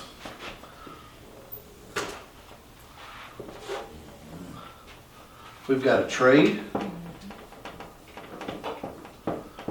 We've got our price. That could include for us, that could include our hitch work and our destination packages, right? We've got our down. And then we've got our payment over here, right?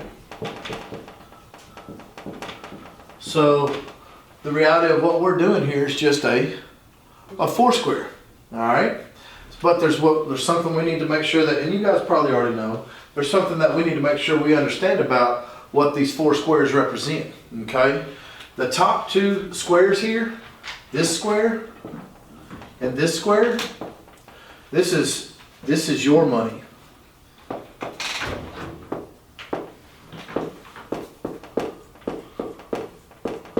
Okay? The bottom 2 squares down here, this is the customer's money.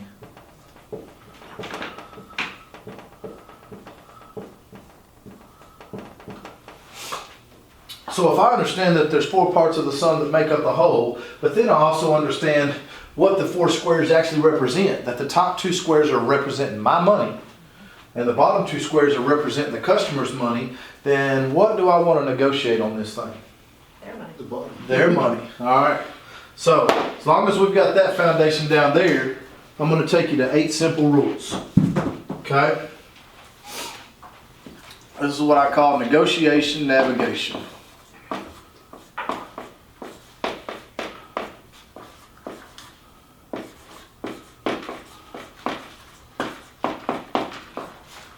Negotiation navigation. The first rule of negotiation navigation is to set up the deal.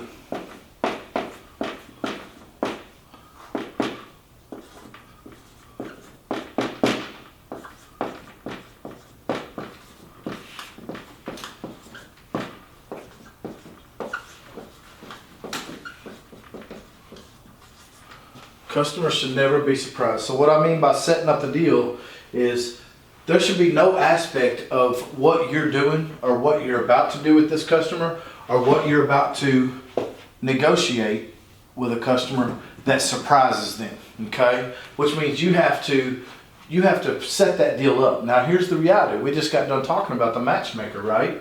Step 3 of our sales process. Do you realize that everything we do in step 3 of our sales process sets us up for step 11 of our sales process? What's step 11 of the process? The write-up. So everything that we're doing in step 3 is actually already setting us up for step 11. So that's first and foremost when we start setting up the deal. So that's another aspect and an angle to start teaching your salespeople that you're starting to set your deal up in the matchmaker before you've even gone out to take a look at some campers, okay? But then further and foremost, as we begin to learn about our customers and we begin to learn things like they have a trade, but yet they also owe a balance on it, well, we need to go ahead and start setting that deal up for the possibility of some negative equity, right? Another aspect is our destination packages, right? Or any other fees that, or packages that you guys may sell. We need to go ahead and start having those conversations okay?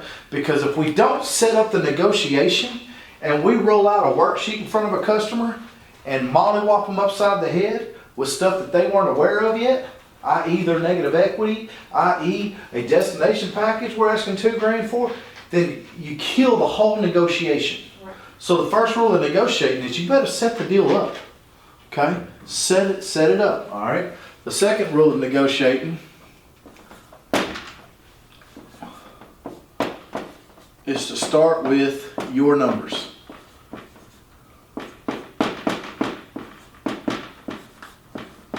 Let me talk about that real quick. Go for it, boss. So, I went to, one of my first visits to Burr Bridge, I sat at the desk, and the GM was there and was working a deal with this veteran salesperson been with him for a long time, okay? Now, we all have those salespeople that are stronger, you know, or veterans or whatever, that we feel higher of, you know, more confident in than others.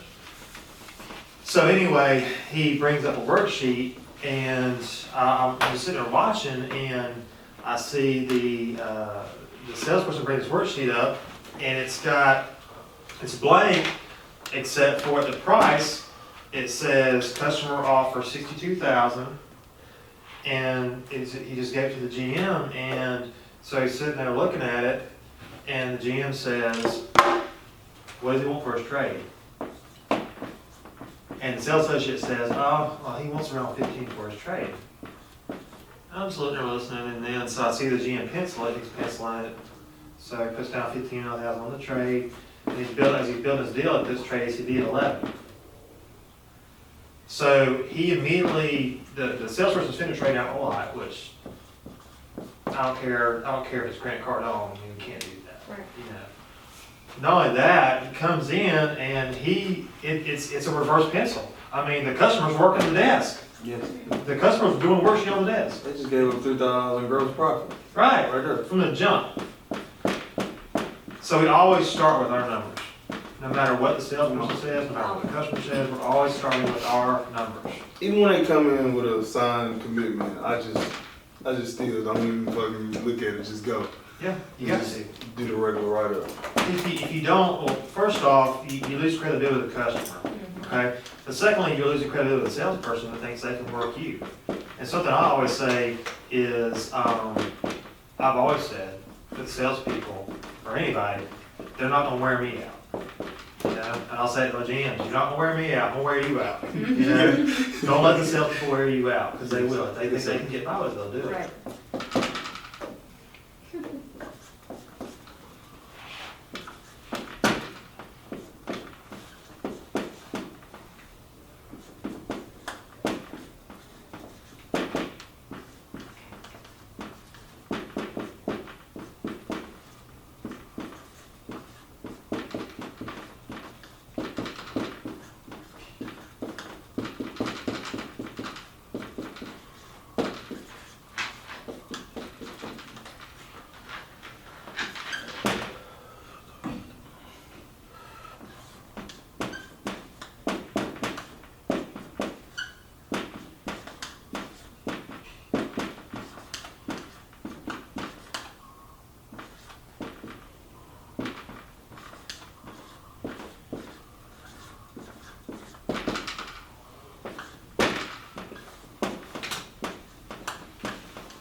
All right, so I went ahead and wrote them out real quick.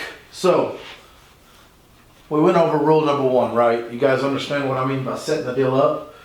And you see the definition I put out beside that is that the customer should never be surprised about anything. Okay? So you guys got a good grasp on that? Yes. So rule number 2, and I fast forwarded, I had to erase it. Rule number 2 is agree to agree. Enter into a negotiation with a customer in agreement. And then through the course of the negotiation, stay in agreement with the customer. Okay?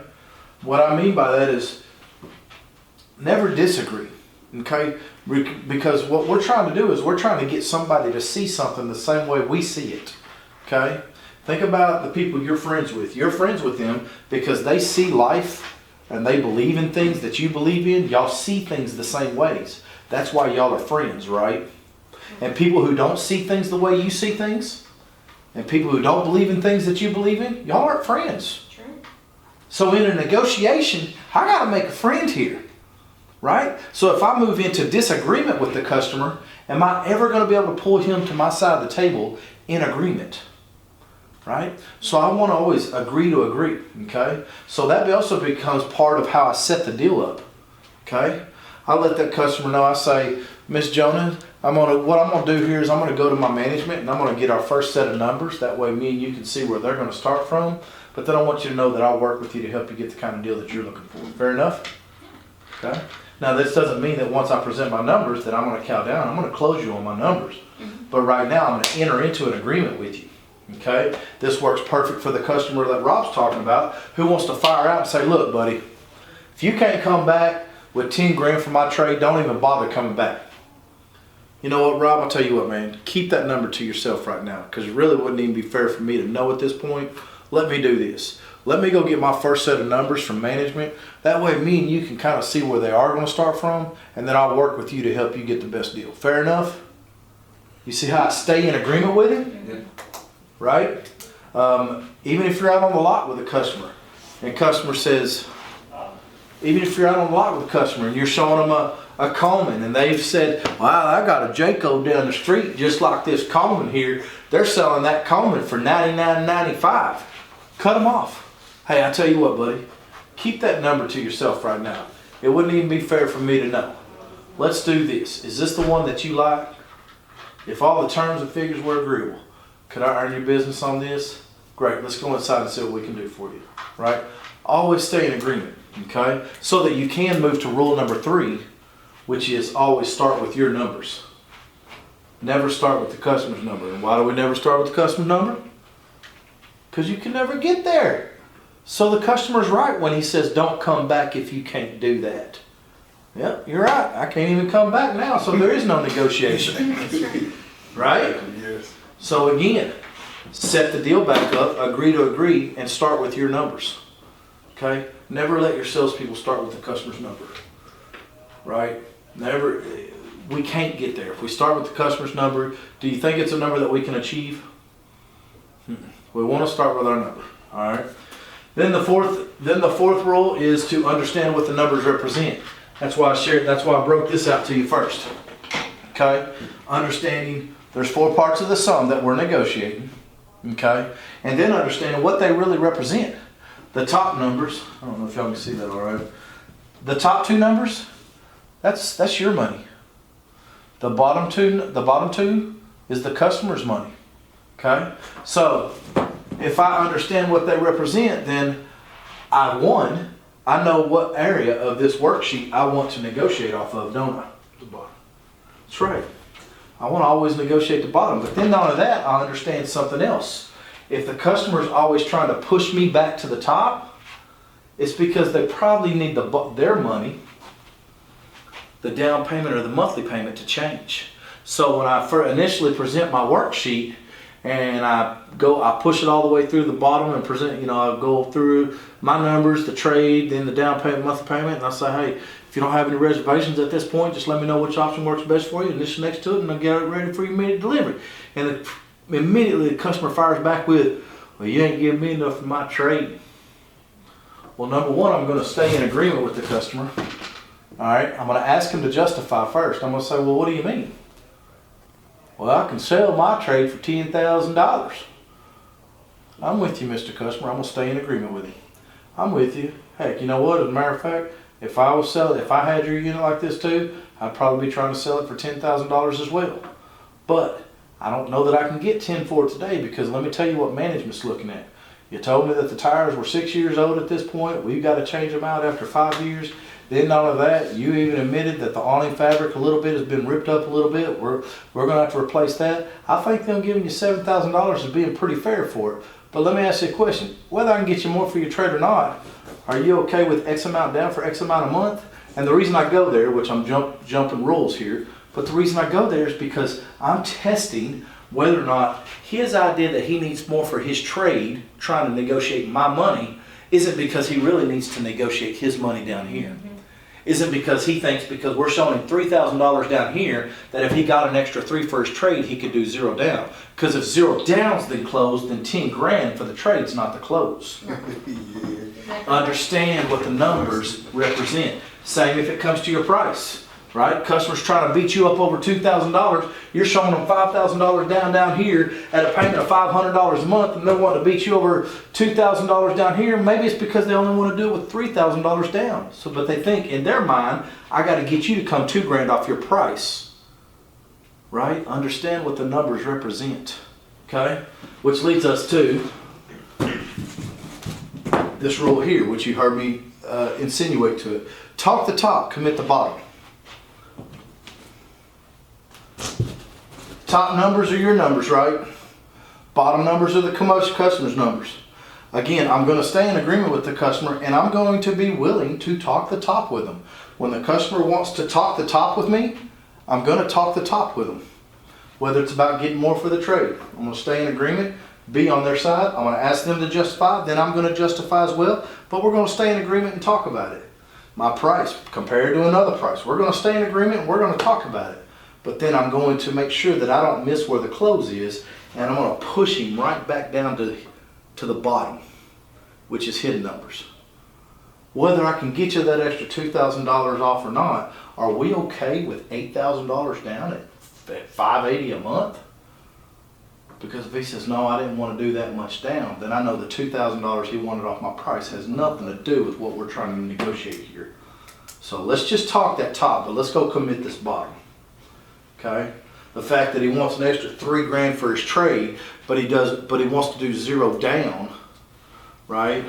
Or because we're showing him a payment of $580 a month over here, but he wants to be at $499 a month, then getting more for the trade ain't where the close is. It's just that to him it represents getting a lower down payment. So at the end of the day, whether I can get you more for your trade or not, I don't know. But if I can get this done with 0 down, push them back to the bottom, 0 down at $500 a month, do I have your business today? Right? Talk the top, but push them to the bottom. Commit them to the bottom. Okay? We only close on the top when the customer proves to you that the bottom is not where the close is. When the customer says, look dude, I'm probably going to put 20 grand down as it is anyways, so the payment really don't matter. Okay, you win. The close ain't on the bottom, so now we got to get down and dirty.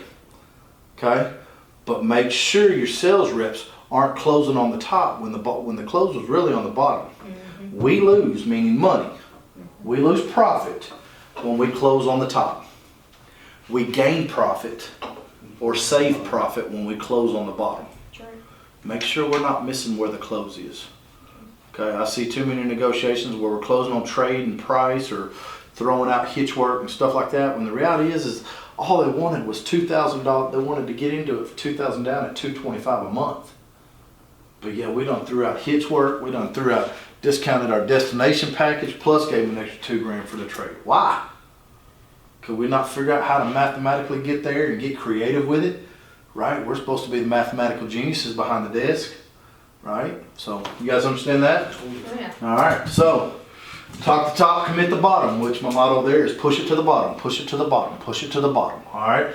Next rule is, number 6 is create the no. The definition out there is no, no, no close. All right? This is our job to do as sales managers at the desk, okay? Initially, you found out from your sales rep what the customer's budget anchors were, right? And you found out that it was 2,500 to 3,500 down at 250 to 350 a month, right? So now he's got them landed on a unit because you gave him a good, better, best scenario based on those budget anchors back at Manager Checkpoint 1, didn't you?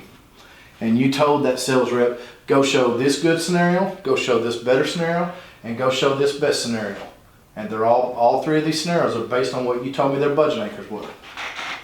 Salesperson comes back in, we're moving into the write-up stage, and he's got them landed on one of those three scenarios, right? Which means the payment should be what on the unit? 250 to 350 and 2,500 to $3,500 down. Should be a done deal, right? Here's a problem with that. If on first pencil, I pencil that deal with $2,500 down at $250 a month, the sales rep goes out there and says, all right, Mr. Curtis, I got it all done for you, man. Just like you wanted to be. We're $250 down to $2,500 down to $250 a month. I just need your approval right there. Curtis says, okay. Well, that looks good, man. I'll tell you what. Let me go home and think about it, and I'll call you tomorrow. Right? So, what we got to do as sales managers is we got to create a no for the sales rep. He's got to move into the negotiation to go get a no from this guy so that we can close. So when you pencil your deals, you should always be penciling them just outside of what the anchor budgets were. Okay? Penciling strategy. That's why we always pencil. That's right. One of two things. You're either one going to truly pencil that deal for how much it takes to carry the deal, meaning if they've got a lot of negative equity and this collateral will only carry this much, then they need this much down and this is what their payments are going to be. That's how you're going to pencil that deal. Or if that's not a scenario and it is a pretty cookie cutter deal where payments are going to be $2,500 down at $250 a month, well then you're going to pencil that deal just outside those budget anchors to where now instead of $2,500 down, you're sending them in with a minimum of $4,000 down, and the lowest payment's going to be $360 a month. Right? Yeah. Why are we doing that? Are we doing that to set our sales rep up for failure? To go in and present the numbers? No, we're setting him up to go in and get a no. Because as long as he gets a no, then he can close. Okay? If you don't get a no in a negotiation, you can't close. There's nothing to close on. Human nature. Okay? So that's our job on First Pencil as sales managers, is to set the salesperson up to go get a no. Now, the other side of that rule, create the no, is for the sales rep himself. When he goes out and he presents a proposal and goes through his numbers and asks the customer for the business, and she says, well, it looks good. I'm going to go home and think about it, okay? This salesman now needs to figure out how to create a no on that page, right? While staying in agreement with the customer, Right. right? Okay, no problem. So you good with the numbers and everything, Miss Donna? Mm-hmm. Okay, well, I'll tell you what. So the price at this point is $19.95. You're good at that, right? Yep. And then this is where we teach our salespeople to circle and write okay. And then our hitch work's gonna be $6.95 here. You're good with that? And then the destination package is $16.95, right? Mm-hmm. Okay. And we're looking, you didn't have a trade, so we're looking, which down payment would you do? The minimum. The Yeah. minimum, so we'll do this one here, that payment there, you're good with that, right? Mhm. Well, can we not go ahead and do this today? Just tell me you gotta keep thinking Yeah, about just gotta think about it. it. Okay. But you're good with everything. Yeah. Everything looks good, so if you decide to do this, this is what you wanna do. Now, in my mind, I need to be going, oh crap, I'm not getting a no from her.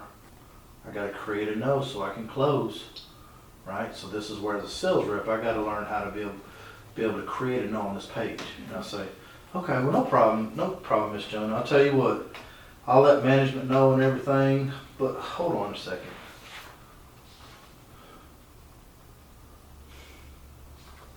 Listen. I'm not a math genius or nothing like this, but this $4,000 down at $380 a month, I'm sitting here just kind of looking through the numbers. Man, it seems to me like we ought to be able to do this more for like $3,500 down at more like 300 a month, don't you think? That would be nice. Yeah. I'll tell you what, let me do this. Put me in a position to go win for you. I don't want you to agree with these numbers here. I want to put me in a position to go fight for you to try to get you the deal of lifetime. If I can get this done with 3,500 down and 300 a month, can I earn your business today? But you see what I'm doing? Right. I'm trying to create a no. Right. You see what I'm saying? I'm trying to create a situation to where I can pull her back in to a yes. So they're probably gonna bounce back and say, well, now that you bring that up, the issue is that we just don't have the money down right now. That's a no. I can close on that. See what I'm saying? If, remember this though, guys, if there's a trade over here, it's always the trade. Even when the customer says, no, that's pretty fair. That's about what we thought it was worth. We'll call you tomorrow and let you know if we decide to do this, meaning you're not getting a no in the negotiation. Then as managers, you guys need to know, it's always about the trade. They're not getting, because people will sell if they're getting enough for their trade, for what they're selling. You understand what I'm saying? If I'm not getting enough for what I want, then I'm not gonna sell it. I'll think about it, I'll go home and think about it too, right? But right now, I'm just not getting, so, but when the customer's not telling you that, and there's a trade on that page, that's what y'all need to know. It's Yeah. about the damn trade. The customer's not telling you yet, but it is about that trade. They're not getting enough for it, okay? And that's assuming that we have solidified that money down and monthly payment's really not a problem to this customer. Because if we haven't solidified that, then it probably still is the money down and the monthly payment, Right. okay? But that rule right there is so strong. You gotta create the no. Number one, we gotta create the no on first pencil. So the sales rep, and so this is important to teach your sales reps this, so that they start learning that it is a good thing to go get told no in a negotiation, because that's what I'm actually going in to do. I'm going in to be told no, because once you tell me no, now we can close on something. Yeah. But until you tell me no, I'm lost. So Everything you just did is crazy because that shows them how you can really, I mean, you lose money when you leave the office. I mean, I tell them I want to go out on the turn regardless. But absolutely, yeah. you know, but if I can get them to do everything you just did, basically staying in the office, fighting for every dollar, so when I go out there, it's like clockwork because they're gonna give it up for a manager. I mean, That's right. if you go in there and do it the right way. That's right. All right. So the seventh rule is close on one thing. All right. And what I mean is close on your money or close on the customer's money, but don't close on both. Right? Because the close isn't both. Remember, the close isn't getting this much for my trade, but having my payment this low. No, it's one or the other, dude. All right. And so when I'm in that scenario, I ask customer, I'll say, listen, I can probably do one, but I can't do both. So which one's more important to you? Right. Because if I get you this much for your trade, but your payment's still this much, do we got a deal? Well, no. So the reality is I got to get that payment down here. Yeah. So no matter what I get you for your trade, as long as the payment's down here, we got a deal. That's right. Yeah. You see what I'm saying? Yeah. Don't close on one thing. Don't close on your money and the customer's money. Right. Get them to figure out which one's more important. No. If customer says, look dude, I don't care if my payment's this high. I just need you to give me this much for my trade.